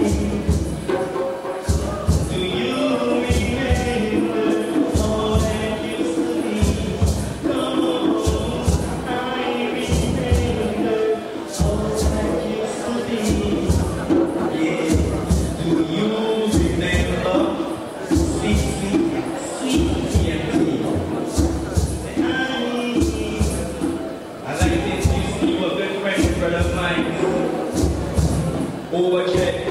Come on to the Rapso Artist Kingdom. Rapso Kingdom Cultural Organization. Welcome with a round of applause. Brother Boba. Thanks. So hear this. These words that you hear were intended for your head. I don't want to hear that you're living in fear. I'm a little youth man, black and proud. I'm living in the ghetto and I go past the front. Checking out the meaning as I go along the way, but when I meet the word black, I get the paradise saved. Mr. Oxford, I say you better think back. We want to know the definition meaning of black. Mr. Oxford, I tell you hear what we say. You have to write a dictionary over today. Now, black and beautiful, we acknowledge that. Through the great long time, they try to hide that, but black is the writing on the wall. Moses, Abraham, David, and all the better than the lions. Then, my friend, that is black heritage. We just teach you again. Black is the night, green is the grass, blue is the water when the sunlight pass. Brown is the ground that is standing on, but black is the liquid that is drawn from the ground. They keep the energy in the city and it comes to Mr. Oxford. I say you better think back. We want to know the definition meaning of black, Mr. Oxford. I tell you here what we say. You have to write a dictionary over today. Black is the color that they have to wear to stand the little heat that linger in the air. Black is the veil that they place on your eyes. You could see the moon and the stars in the sky. Deep in your hibernation. And when you shut down your eyes to the nation, I tell you black is what you see, and then they gain your energy through the fabrics of time. The shackles that they place in the mind and the words that we use when we confine. But black is the board that was standing in the hall to heal the literature, the mathematics, and all that geography you know. History will show to the blackboard. That is how we really know to Mr. Oxford. I say you better think back. We want to know the definition meaning of black, Mr. Oxford. I tell you here what we say. You have to write a dictionary over today. Now we see you through the valley, we see you through the plain. We see him on the mountaintop once more again. Now we know for sure what we're searching for. The black box, the document safe and secure, but black is the tar that was spread on the ground. Went to water and the city say was gold all around. The Russian from the north, the Russian from the south. The black goes to water was talking about to Mr. Oxford. I say you better think back. We want to know the definition meaning of black, Mr. Oxford. I tell you here what we say. You have to write a dictionary over today. P is for the beauty that we behold. L is for the love that will linger in the soul. K is for the Almighty that is above. C is for the Christ that here for love. K is for the King that sits on the throne to Mr. Oxford. Tell me why you do that. Why you put the black in negative back. Now the leader is black. They have you in the back. They have you living under a Union Jack. So you're standing there with your hands in the air. When the leaders pass, you feel they really care. They use you as a pawn. You know it's gone. You really want to know where the unity come or united we stand and divided we fall. Be careful they will end up with your back against the wall. So you better stand firm and you're going to feel warm.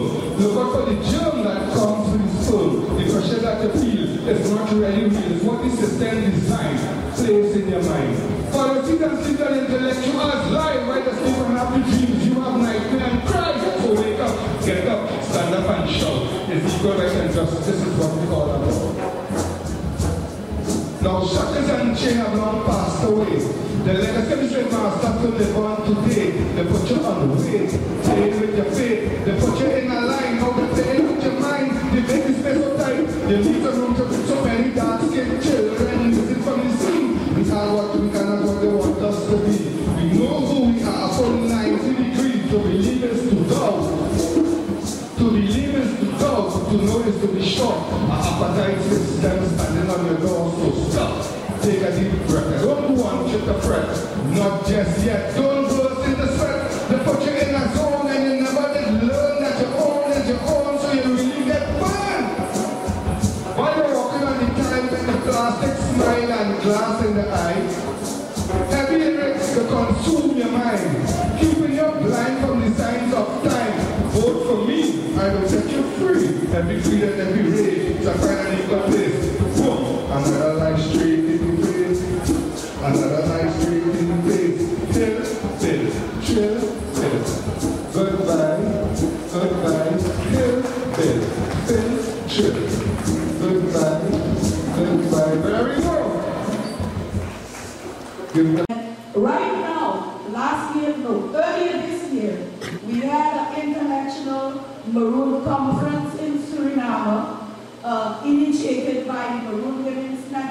of which I was the president, but right now I'm the honorary president of that network.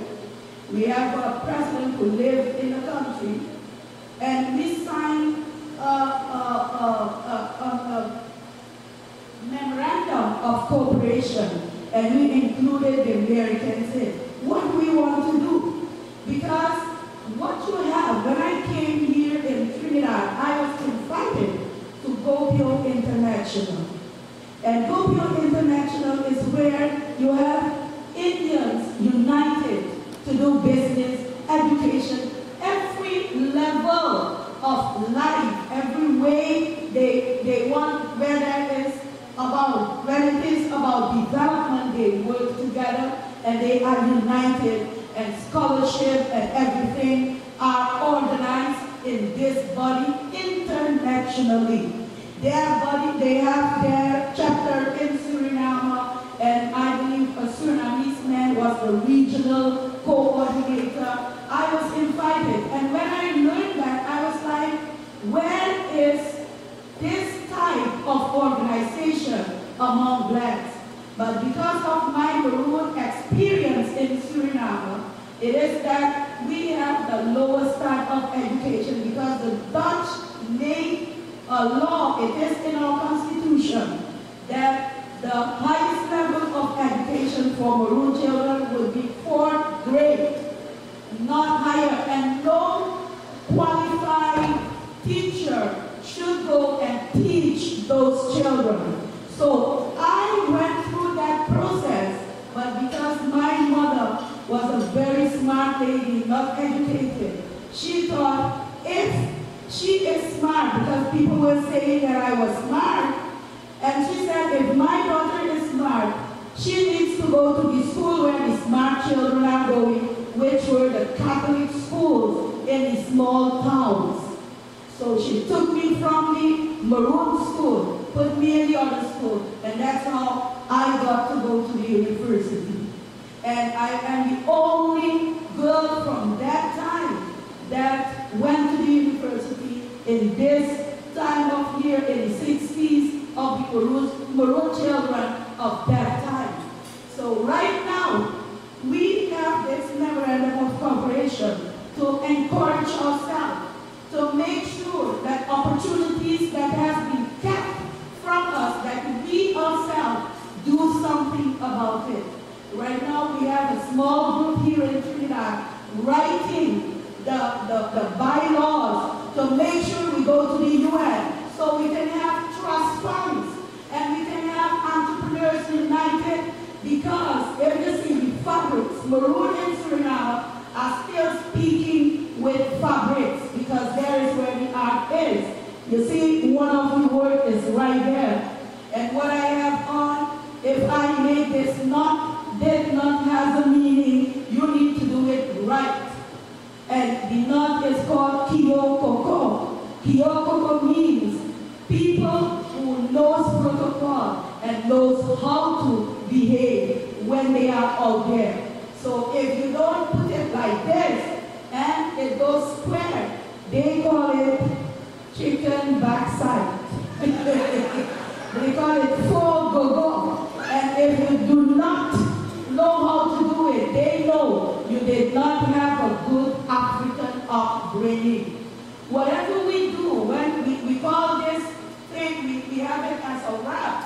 When we tie it on our waist, when the knot flat, we call it Kumanti Ana. Where does the name come from? From Ghana, West Africa. Kumanti Ana meaning I'm in a fight. So when someone comes to fight me, I put my Kumanti Ana, you cannot beat me. So that is how we speak. And when you go to work, you do your Kumanti Ana as well, so that the rag does not fall. You're still in a fight. So there are some signs still that we still have the talking drum. We call it a painting. It's still in the modern day. A lot of us are still doing it. We communicate still in the African artistic way. From what I hear is that Suriname is the only country where Africa is implanted, where Africa still is alive. So if you want to know if I'm speaking the truth, you have to come to my country in Maroon land, and you will have to be there. But there is a work for us to do. We need to unite, we need to work together, we need to go for it, because Marinage is still alive. I heard my brother speak about reparation. But to me, reparation, I went to Holland to do a presentation on reparation in The Hague. And all these reparation people were angry at me because I don't believe in trauma because we are out of the trauma. And they say because they gave Israel, the Jews money, we need money. But I think the only money we can get is when we educate ourselves fundamentally to know where we are going. Then we are strong. Because they can give us money, but if we don't know what to do with it, it's nothing. Because money will end somewhere. But the knowledge will remain with us, and we need to record it. We need to have our institutions where we record everything. Because reading and writing didn't come from the white men only. I know ancient Egypt, they could write and read. And I know they had a university called Daoume in Africa. We have a village in Suriname called Daoume. And they still cure people with herbs in that village, and white men were not allowed to go into that village. So we are still not really nice to be white men in Maroon land. But right now, we love them. We need to unite, because united we are strong. We don't call for war, but we call for unity. And we don't call for lamenting all the time. We need to do the thing. When we do it, then we will move something. Because if we sit and talk, nothing will happen. We need to move on and work and embrace one another. And then we will make something out of it. So the memorandum of cooperation is here. I have, for those who want to know, I have the Suriname Maroon story in here. And then you will see, we spoke about the kente. We still do the kente in Suriname. We call it a senti, and it looks like the kente. We want to thank you for having us here. I don't think I will stay because I have an airport to make. But thank you for listening to us. And on behalf of the people of Suriname, I say, Grand Tani, that means thank you. Let's hear it again for the way master.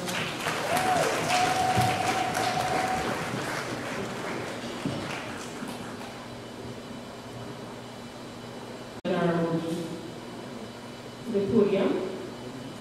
I'm Eric Lewis, who was also involved in the opening of and putting together of the San Fernando Museum, as well as he's also a man in the arts, history and culture of our peoples of Trinidad and Tobago. So Mr. Bisnat, I present to you today, as the director of the Merikin Museum, this little token of appreciation from us at the Merikin Museum. Thank you. Thank you very much, so. This is something that I will wear with pride, and I heard about the Merikin Museum some months ago, and I owed you a visit. Well, I'm so happy to be here at the Merikins Symposium, and happy to be here to meet you. I didn't know that I was going to meet you here today, but good spirit always do meet. And this I will cherish very dearly. The situation of the museum in San Fernando was open for just a short while, and I know sometime soon that the old train station in San Fernando is where they're supposed to put up the permanent museum. We'll be working together with our mayor in San Fernando soon to get some work happening to that museum. Because it is very important to preserve the history and culture of the land where you live. Thank you very much, sir. Yes. Thank you. I'm Eric Lewis, founder and director of the Moruga Museum, which is located in Grand Chimay, Moruga. We established the museum in November 2013 in Grand Chimay. Thank you. The Moruga Museum is the only museum in Trinidad that actually does archaeological research throughout the country of Trinidad and Tobago. So far we have come across over 15 Amerindian archaeological sites, one fossilized site which is over 6 and 20 million years old. We have come across about 15 estate sites from the old estate plantations. We have done numerous excavations over the years.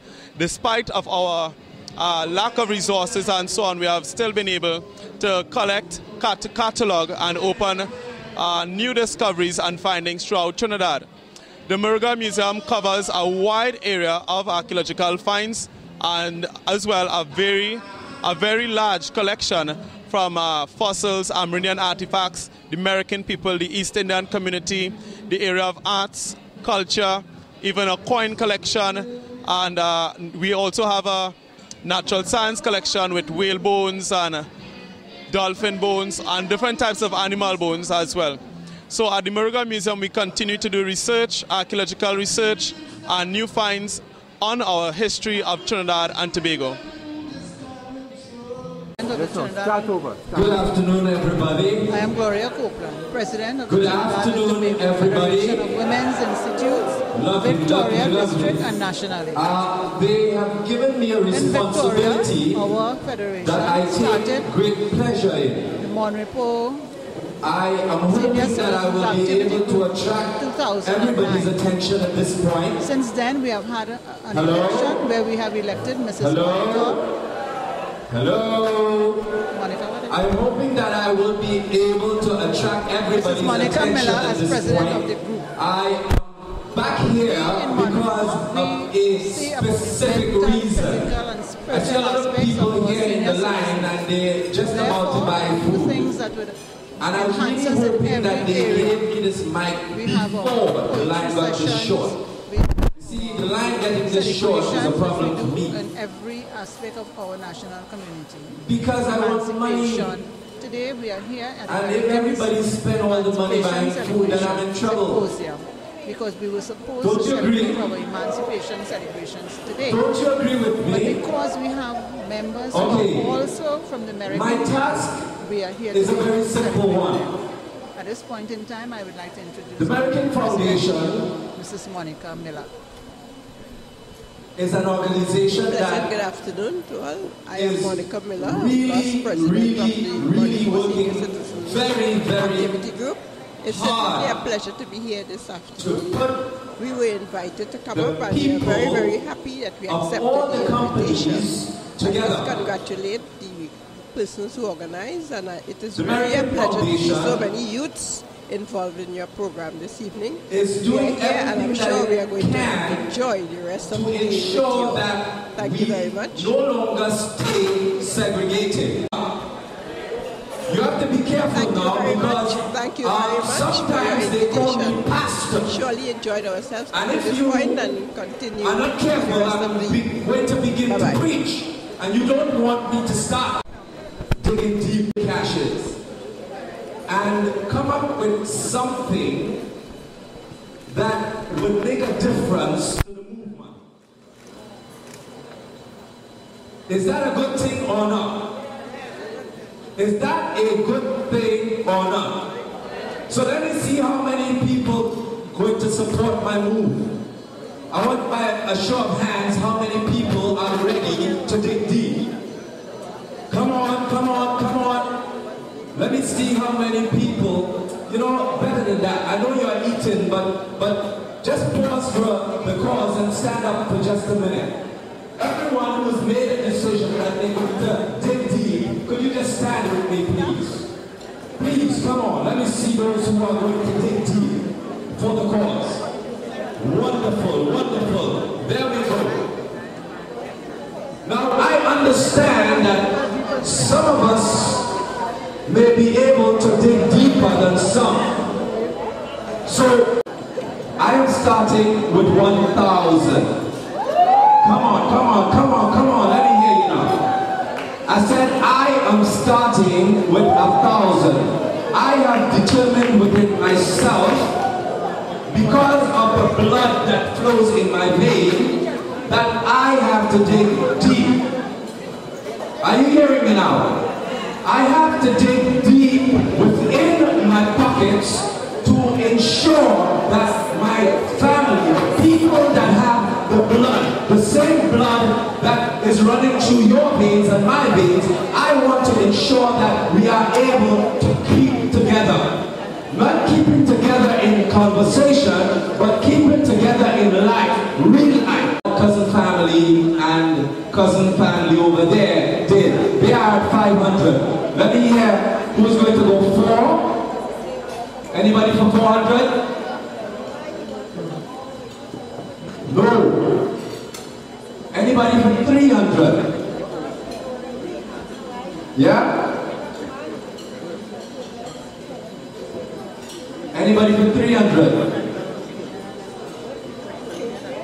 Now, you all making me. I don't know if she's still here, but I want to thank you all for inviting me to this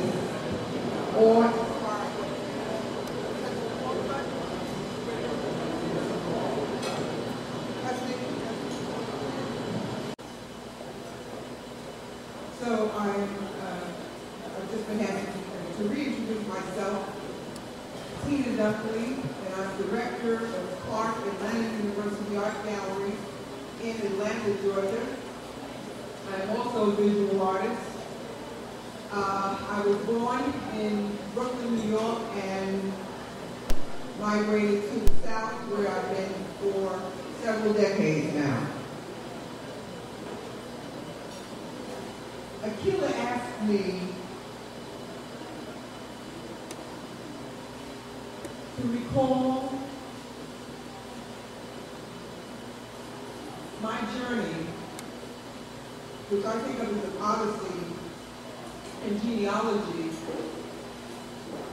and how I came to actually be aware of hailing from this remarkable community.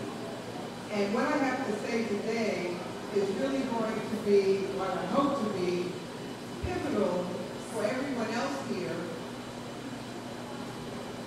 in terms of reporting your histories, your traditions, your cultures, because that's the only reason why I'm standing here today.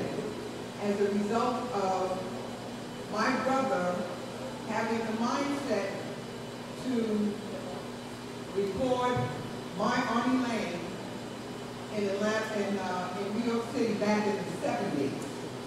And from him making that tape recording of her memories about my grandparents and great-grandparents who were from the Princess Town area.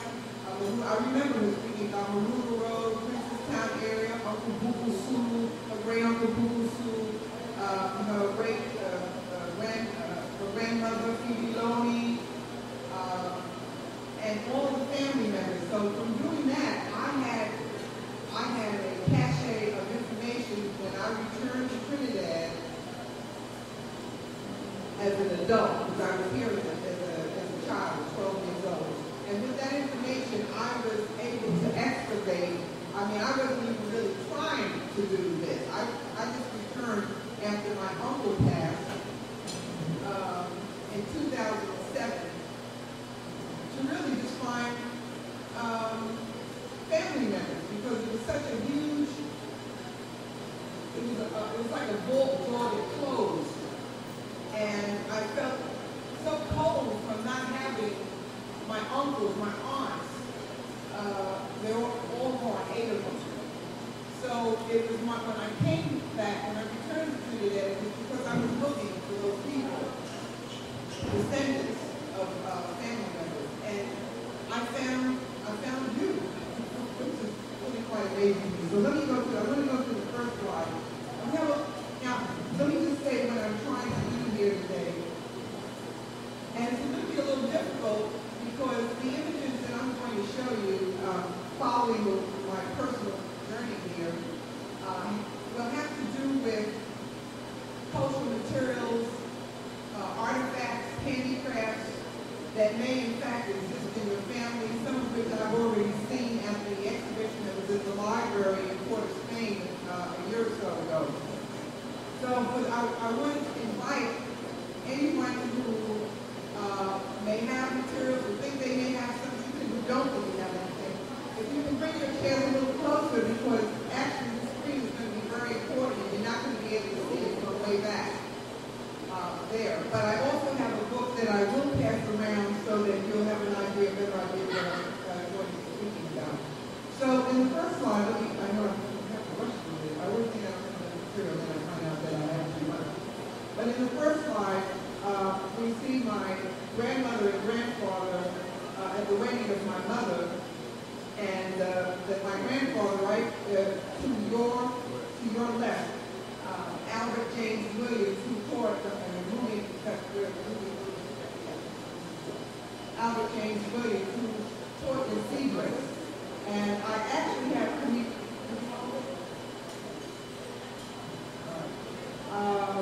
I included that image because I don't know whether there's someone here who may in fact have heard or know of my grandfather, who that was really in the period of 1914 to 1924 before he immigrated to New York City. But ultimately, the other two people are my aunt and uncle. My Auntie Lane right there on the left side, she is the one. She was the griot of the family that led me to this location where I am here today. So I want to point out how significant it is to really keep your family information documented, written, recorded any which way you can. Now, secondly, next slide.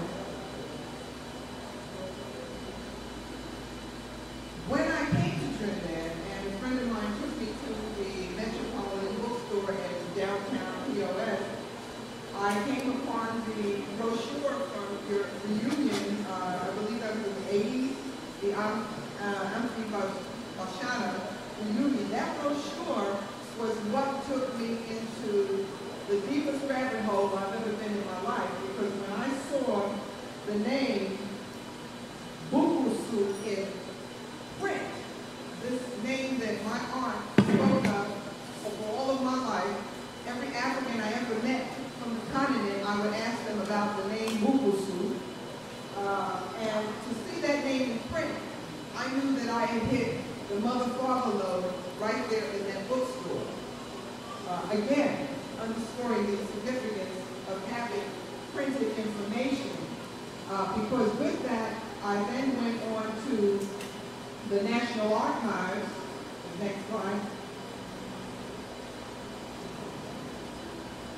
And at the National Archives, and hold that for a minute. At the National Archives, I encountered the book by John Reese, who's married to Althea McNish, the Merikins, and in that book, more information, the entire story, and I was just overwhelmed and overtaken by it. And I made a promise at that point that I would visit these particular sites, one being the National Archives in London, where I was able to see, I wanted to see my ancestors' names on the paper, on the ships, mustard.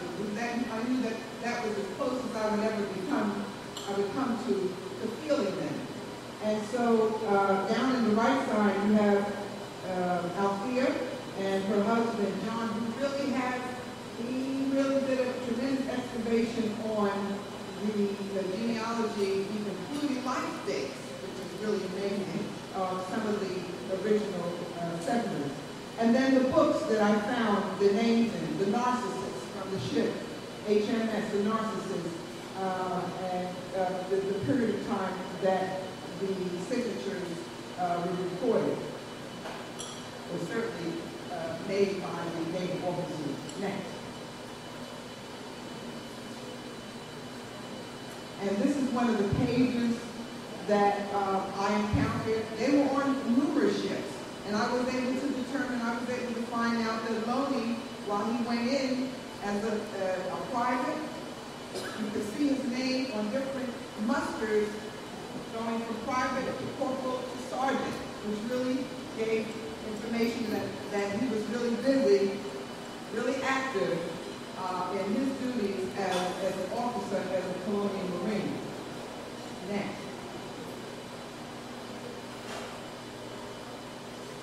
I also went to the National Archives in the United States and found the reparation claims with their names on it, 14 years after the war. And also the letter that described their actual escape on April 18, 1814. This is at the University of Virginia. So the point is that there are places, whether your family members came out of Cumberland Island, Georgia, Spanish Florida, New Orleans, there are archives of these plantations that are holding this information that, you know, with a little perseverance, you might be able to locate. Next. And then finally, what I decided I had to do was go to the place, Tangier Island, which is located in the middle of the Chesapeake Bay, where, in fact, they were trained, and where all of the Americans were trained for duty, for war. And there you have pictures of my family. And I should tell you, after we did a ceremony, there was some really heavy spiritual things that have gone down in this process.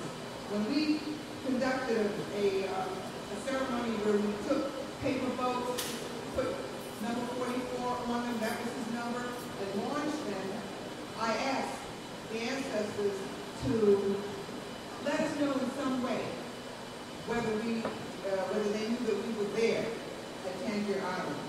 An hour later, it was a man that walked past us with a T-shirt on, a football T-shirt with the number 44 on it. And I stopped him and I told him the story. And when I told him the story, he said, "Well, did you tell the mayor?" Who was seated on a motorcycle. This is a fishing village. And I told the mayor, and the mayor said, "Well, did they take you to the actual port, Fort Albion?" Because it's really underwater. It's just a hump of sand out, sort of been reclaimed by the ocean. And he said, "Well, meet me at 6:30, bring your family, and I'll take you out there." So those are the kinds of, I was absolutely stunned by that encounter. And these are the kinds of things that actually keep happening as I go through this process of looking further and further. Finally, I wanted to tell you a little bit about what I do at Clark Atlanta, because that's going to take me into the final section of my presentation. I am, as I said, a visual artist, and a curator, art historian by training, and director of a historical collection of African American art in Atlanta, Georgia. And this is a scene from our gallery, which is 5,600 square feet. We have approximately 1,200 objects, some ethnic, graphic objects, but primarily works by African American contemporary artists. Next. And in this scene, this gives you some idea of some of the works that are in our collection. It's just a collage of where we're sort of trying to move very quickly through this information. And so I say this, I point this out because in our next slide, Afro-American Tradition in the Decorative Arts by John Blash. This is a book that was released in 1972. And I have it here with me, and I'm contributing it to the foundation because I think that you all should have this document, because in it, it was really in the 60s when scholars really started making the connection between what kinds of material crafts that we were producing in the States to Africa, the antecedents. And one of the leading ones, the first one is really the weaving, the straw baskets, what they call the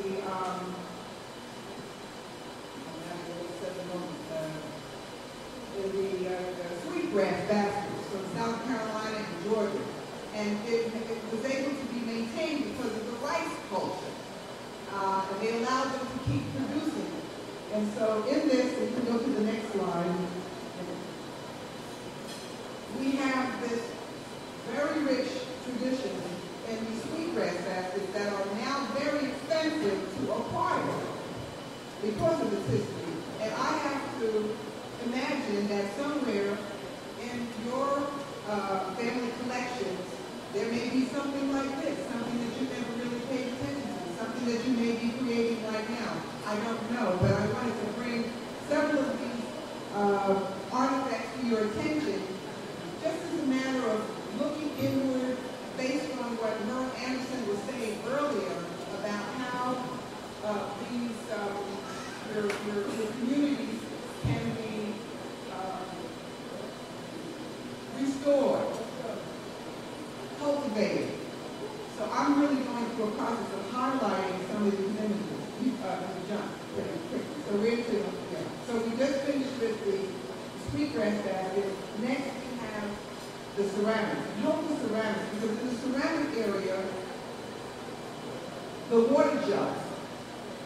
To the right, the one on your far left, rather, is from the book.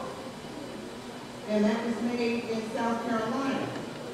The one in the middle is from the collection of the Williams family, which was at the library. I took that photograph myself. And the one on your far right is one from my family collection, and it's the only item in our family that survives today, that my parents, my grandparents brought to this country between 1918 and 24. So that's the jugs, and these are significant artifacts that have antecedents in Africa based on the ceramic plate tradition. Next. And then, of course, the face vessels. I don't know if any of you have these face vessels, if you had grandparents, great-grandparents that made these items that you may be frowning upon. Don't frown upon them. Identify them. Take photographs of them. Next. And then there's the music, the musical instruments. And in this image, the one at the top or in your far right is made from board. It's a fiddle that has been collaged together from portions of a violin and the board, a very elongated structure, as well as the one at the bottom.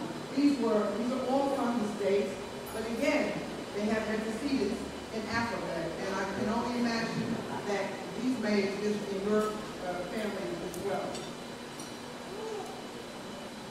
Next. And then, rounding up the next year, we have architecture, which I referenced earlier. And I was absolutely amazed at some of the structures that I saw in I guess that was the 6th Company area. I'm not really sure because we were driving through several of the villages. But in this book, they outline what some of the instructions are, some of the African layouts of the compounds. And again, I'm going to go to the next one. If you look at some of these images that I took these in your community, these places can be restored, painted. Really, I think I'd like to buy one myself and restore it. But I think this is really a place that we can start to really encouraging that kind of belief in who we are. Next. And then finally, well, I think I have one or two more after this, the metalsmithing. In the metalsmithing, and I don't know anything about metalsmithing in Trinidad, but I put it in because it's a very important part of Afro-American tradition in Charleston, South Carolina, again, where a lot of your descendants hail from, as well as New Orleans. So there may be structures in your community that reflect some of this type of work. Carving is wood carving, and I know wood carving throughout the Caribbean is quite prolific. So I don't think I need to belabor that point. But again, if you have anything that's been carved, again, take pictures, record it. And graveyards. I had a lot of fun in your cemetery, and they were really quite interesting. The graveyards here are from the Carolinas. The one on your far right is covered with shells. They were all very interesting. I could tell that the graveyards needed more attention, but these are places that visitors really would have great interest in seeing because of our history in global history, global organisms. So I think this is an important book to have. Finally, I close with this image. I think it's the last one. As an artist, you know, my intent from the very beginning was to really create a body of artwork that conveys the story of Americans. And what you see here on your far left is an image that I've just developed relative to the symbols. There were symbols that we used to signify that the Americans were coming. We referred to as the eternal enemy. I don't think I said that. The eternal enemy, slavery and war in Virginia, 1772 to 1832. The eternal enemy was how the plantation owners referred to us. And so that symbol is really a portion of one of the symbols, that you'll see it in the books. Is one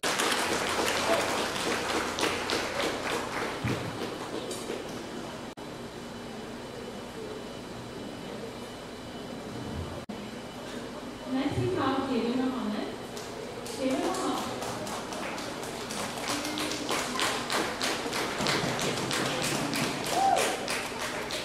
For those who don't know, David is the host of the Black Agenda Radio program.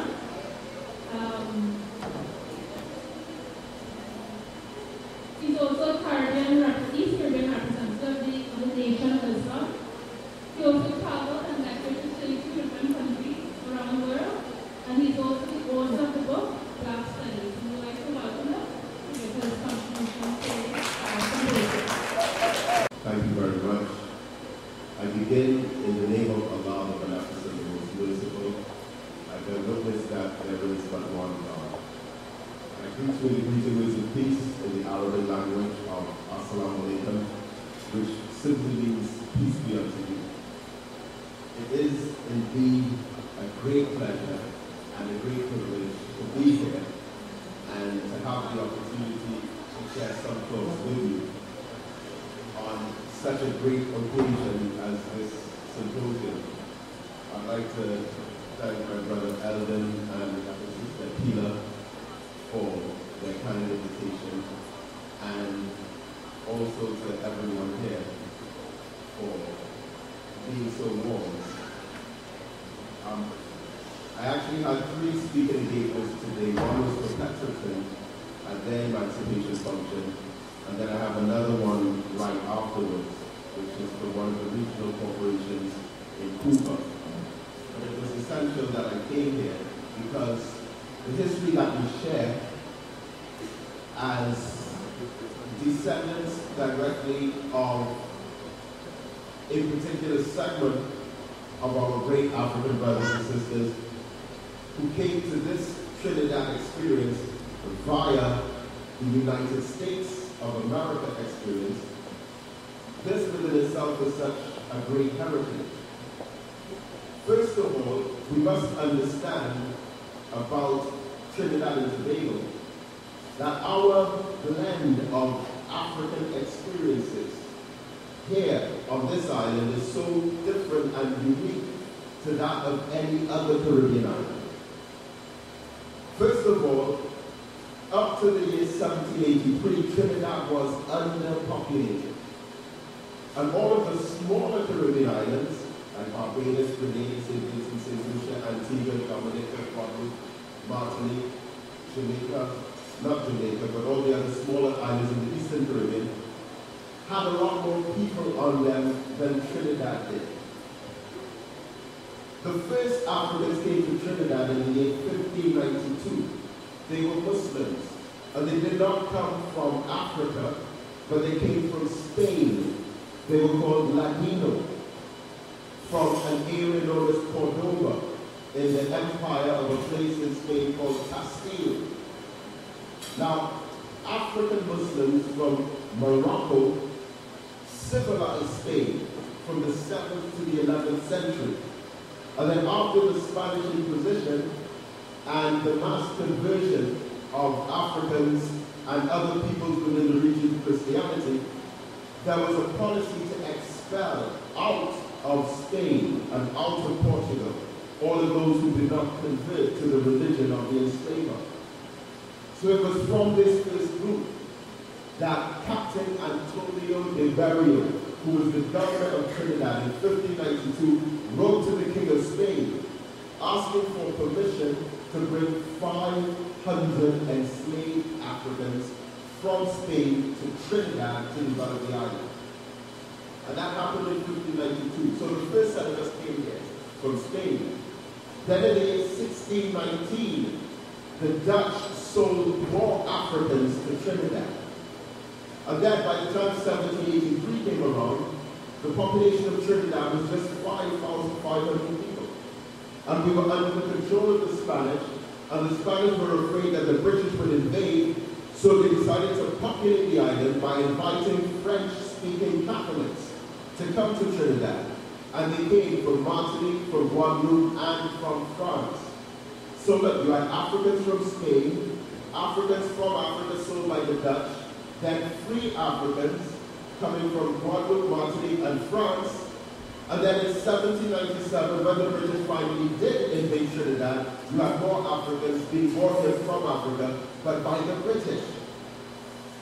Now, of course, the slave trade was made illegal in 1807, but slavery itself was not illegal.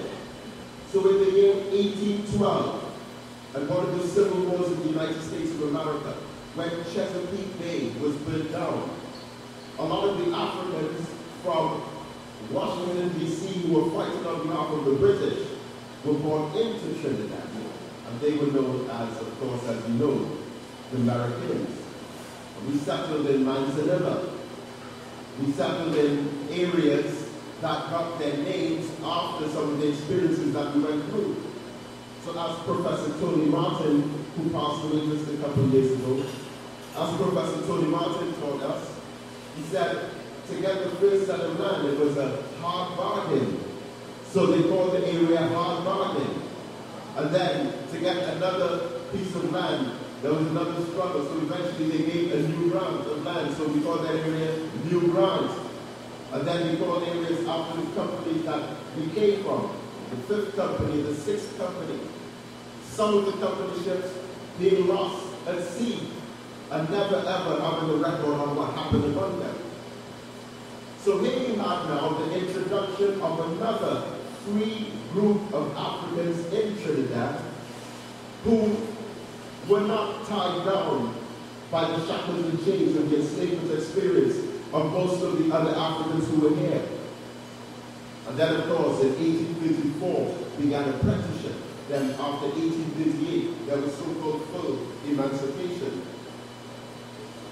Researcher Kevin Yelverton, in his book Trinidad Ethnicity, writes, divergent groups of free blacks began to populate Trinidad during slavery and even afterwards. He says these included the former enslaved black Americans, slaves freed from foreign stations by the Royal Navy, and immigrants from other Caribbean islands, as well as from Africa. At the same time, there was still another wave of immigration to Trinidad. In 1835, the British moved free Africans from Cuba to Trinidad. And by the time of the 1851 census, Trinidad had 8,097 Africans from the continent of Africa in a population of 69,609. And by the end of the 1860s, a total of 56,160 free Africans have been brought from the motherland continent to the West Indies. Other blacks came from the mid-Atlantic states in America, such as Maryland, New Jersey, and New York. Workers were also enticed to migrate from smaller to larger islands, and by 1857, laws were passed which made immigration to larger territories more difficult. So look at this complex blend. Look at this complex mix of African people in Trinidad. Those who came from Spain, those who were sold by the Dutch, those who came from the French-speaking colonies, those who came from Africa, brought here by the British, those who were descendants of the black Americans who fought in the Civil Wars. And then even after slavery, you had Africans coming from Cuba, you have free Africans on their own volition coming straight from the continent of Africa to work in Trinidad. And then you had among us even more complications that brought about division. There were 10 main tribes that came from Africa to Trinidad. They were the Igbo, the Yoruba, the Hosta, the Coromantee, the Raga, the Temne, the Congo, the Mandingo, the Fulani, and the Asante. And our great historian and anthropologist, Dr. J.E. Elder, gives you the background on all of these great different African peoples, on their dress, the food that they prepare, the culinary arts, their style of language, their religion, their history, their philosophy. The Hosta, the Fulani, the Mandingo were Muslims. Many of them came to Trinidad with knowledge of the Holy Quran. But we have an appreciation for each other because we all recognize that we were one African people, one African family, with one African destiny. But our enemies sought to bring about division among us. And so what he did, according to George Collymore, in Birth Pangs of the Nation, he wrote of what they described as the slave registry, where they said if you are half black, half white, you were mulatto. If you were 3/4 white and 1/4 black, you were quadroon. And if you were 7/8 white and 1/8 black, you were an octroon. And then if you were 3/4 black and 1/4 white, you were a Metsi. If you were 7/8 black and 1/8 white, you were a Corsi. And if you were full black, you were called Sambo. And then they will give human rights and civil rights to us based on our skin color and shade, and the texture of our hair or the straightness of our nose. And they will separate and segregate us by privilege based on how white we were or how less black we were. And some of us still fall for that ignorance, divide and rule trick today. So we live in a country where when the CSO comes around to your home, they call dark-skinned Indians, Indian. They call light-skinned Indians, Indian. But they call dark-skinned blacks African, and they call light-skinned Africans mixed. So we all living in one household, one family, one people, but one brother came out darker than the other, so he's African. Another brother or sister in the same house with the same mother, same father, they call him mixed. And then African people are the only people in all of the world that feel that we must validate our presence and our identity by how blended it is in with other cultures and ethnicities. For example, you don't care about a Chinese man boasting about being mixed with Arabian. You don't hear about an Indian man being mixed with Arab. You don't hear about a Japanese man being mixed with Asian. But you just have a conversation with an African for 3 minutes about ethnicity, and you will hear almost within a minute, my grandmother was Cherokee, my grandfather was Portuguese, I have a great uncle who's from Scotland, my descendants are mixed with Syrian, I have family who's Irish. But you jet black, and you find in all kinds of Chinese mixed with Syrian, mixed with French, mixed with Spanish. How does Spanish even get in the conversation? We black head is a little bit clearer, you Spanish. Where did we get that from? Now think about this. Think about this as I wind up. Think. On the west coast of Africa, you have African brothers and sisters. In the Igbo tribe, their hair is extremely coarse. Their nose broad, their lips thick, beautiful, but their skin is light colored. Then over on the east coast of Africa, you have some of our other African brothers and sisters who are jet black in skin, but their hair is straight, and their nose is pointed, and their lips are thin. Both of them are Africans. Now, if you combine the light skin of the Igbo tribe brothers and sisters on the west coast of Africa with the straight hair, pointy nose, and thin lips of some of our African brothers and sisters from places like Somalia, Sudan, Ethiopia, and Eritrea, you get a light-skinned person with straight hair, straight nose, and thin lips, but they are still African. And then when you combine the broad nose and the thick lips and the matted hair of our brothers on the west coast of Africa with the jet black skin of some of our brothers on the east coast of Africa, they are just as much African as our light-skinned brothers with straight hair over on the west coast. Why is it, and how is it, that we have allowed an enemy to define who we are, how we identify ourselves, how we feel about ourselves, and who is and who is not a member of our own ethnic group? The great Marcus Garvey said, a people without the knowledge of their history is like a tree without roots. But if the people do not properly document their own history, then someone else will rewrite it for them in the best interest of that other people. And this is what happened to us. And the great Carter G. Woodson said, he who controls the diameter of your learning experience controls the circumference of your activity. And right now our children are going through an educational system with a school syllabus that is not empowering them. Imagine Trinidad and Tobago is more than 50% African. Trinidad and Tobago is more than 50% African. But all of our children go to school and they are taught that the Spanish came in 1498, that the French came in 1783, that the Chinese came in 1806, that the Indians came in 1845, that the Syrians and Lebanese came in 1902 and 1906, but not one of our African children can tell us the year that African people came to Trinidad. That is an identity crisis. We are wearing the names of our former enemies, and how we sit in a room with 10 African people without at least one of them being named. Williams, Alexander, Smith, Henry, George, Thomas. They took away our original names. They took away our language. We are speaking to each other in the language of our enemy that he used to colonize us in. He gave us his God.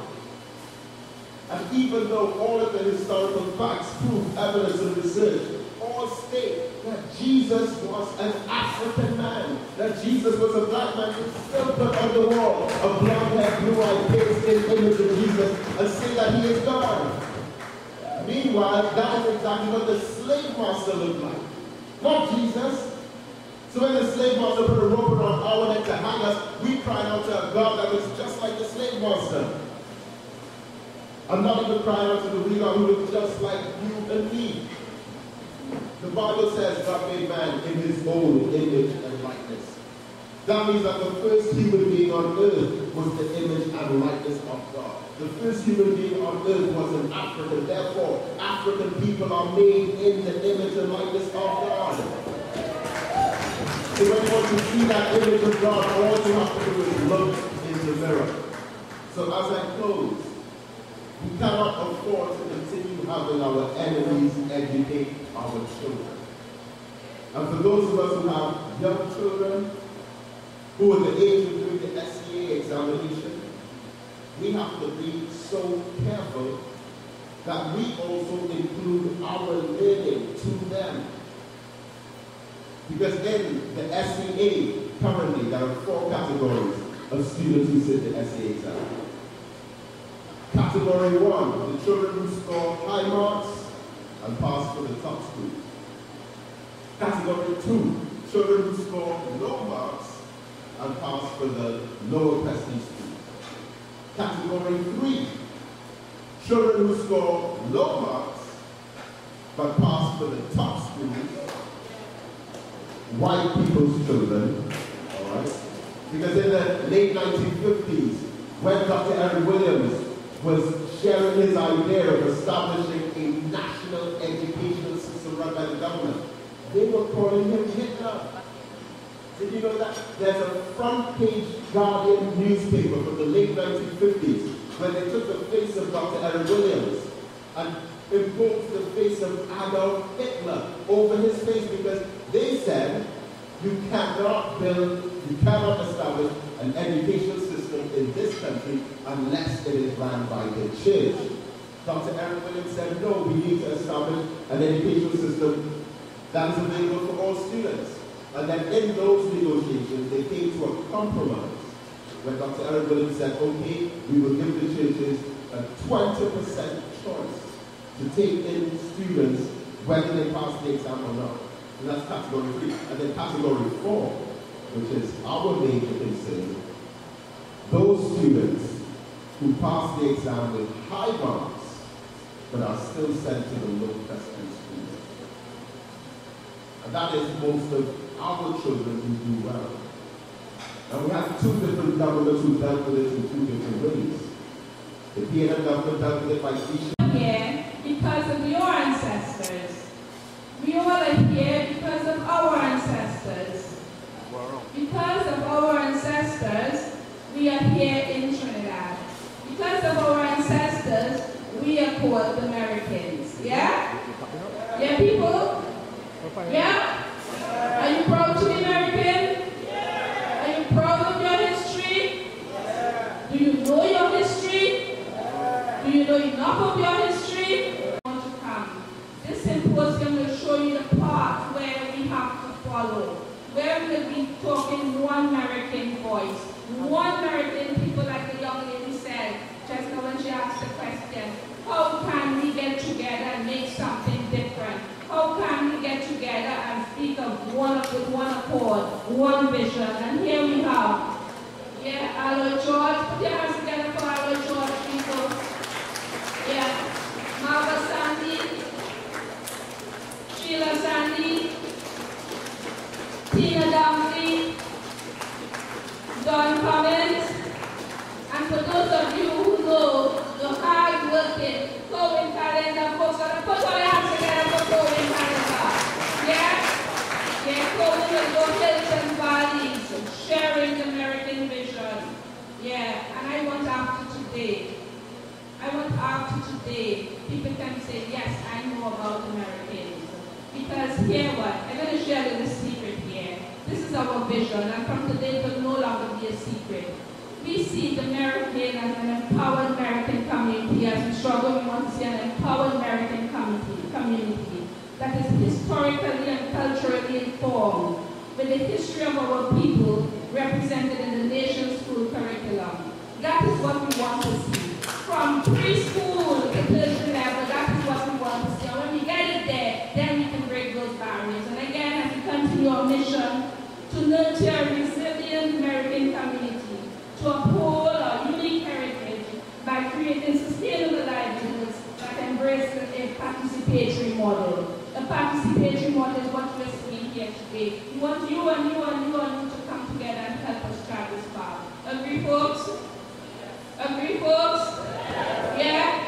So again, as I say, this is my plea. We want you to come on board. We want to share the vision. We want you to join in the mission to really reach out and share what the Merikin is all about. I have some other speakers here waiting to talk. My time is short, but again, we will continue this conversation. Is also American and is here with his Merikin hat to talk about bringing the NGOs together and also the funding that could be available to NGOs and the community. So let's welcome Dominic. Good afternoon, everyone. Put it this way, I can't be on stage or what you see before. I'm going to be quite not so historical, but just more about imparting knowledge about funding and stuff that the U.S. Embassy maybe could offer us here as Merikins. I want to start off with maybe just telling everyone it's nice to see everyone coming under one umbrella. Shows that we are consolidating and really being able to move forward as one, because it's the same sort of goal we're trying to achieve. So I commend everyone on coming together today. What I'd like to, you could apply for grants with the U.S. government. I know we had 2 successful bids for grants. This is Nia, who is not here with us. She has received a grant from the U.S. Embassy for her book,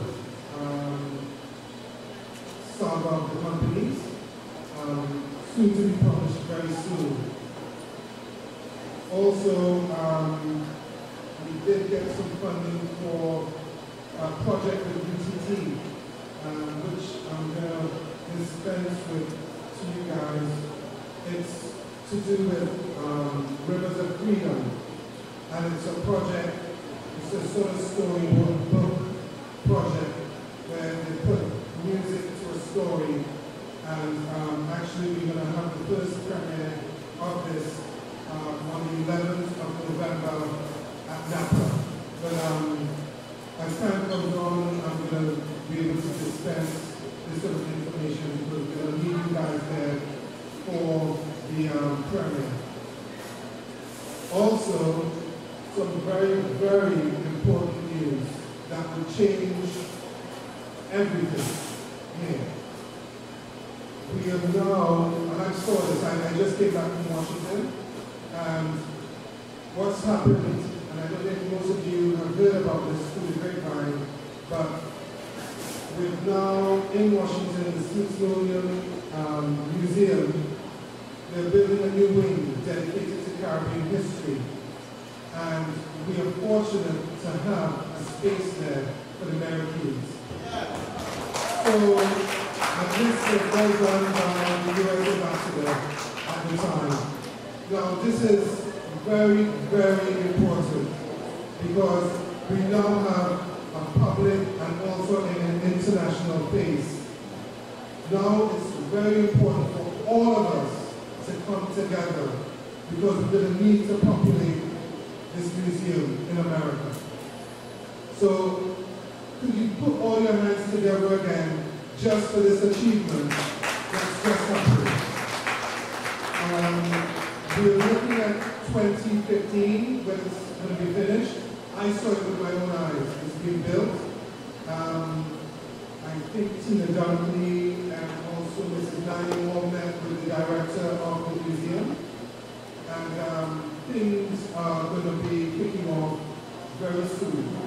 So all of you start thinking about, seriously about artifacts and historical stuff that we would like to maybe present or anything like that. We're just going to need to get all this stuff together by 2015. Also, I'd also like to just touch on slightly on the same topic, but it's also to do with the South Trinidad too. And it's to do with education. Trinidad and Mexico are the only 2 countries in the world that kids could get an internship with NASA. Now, this was done by one of my other diplomat colleagues who love Trinidad.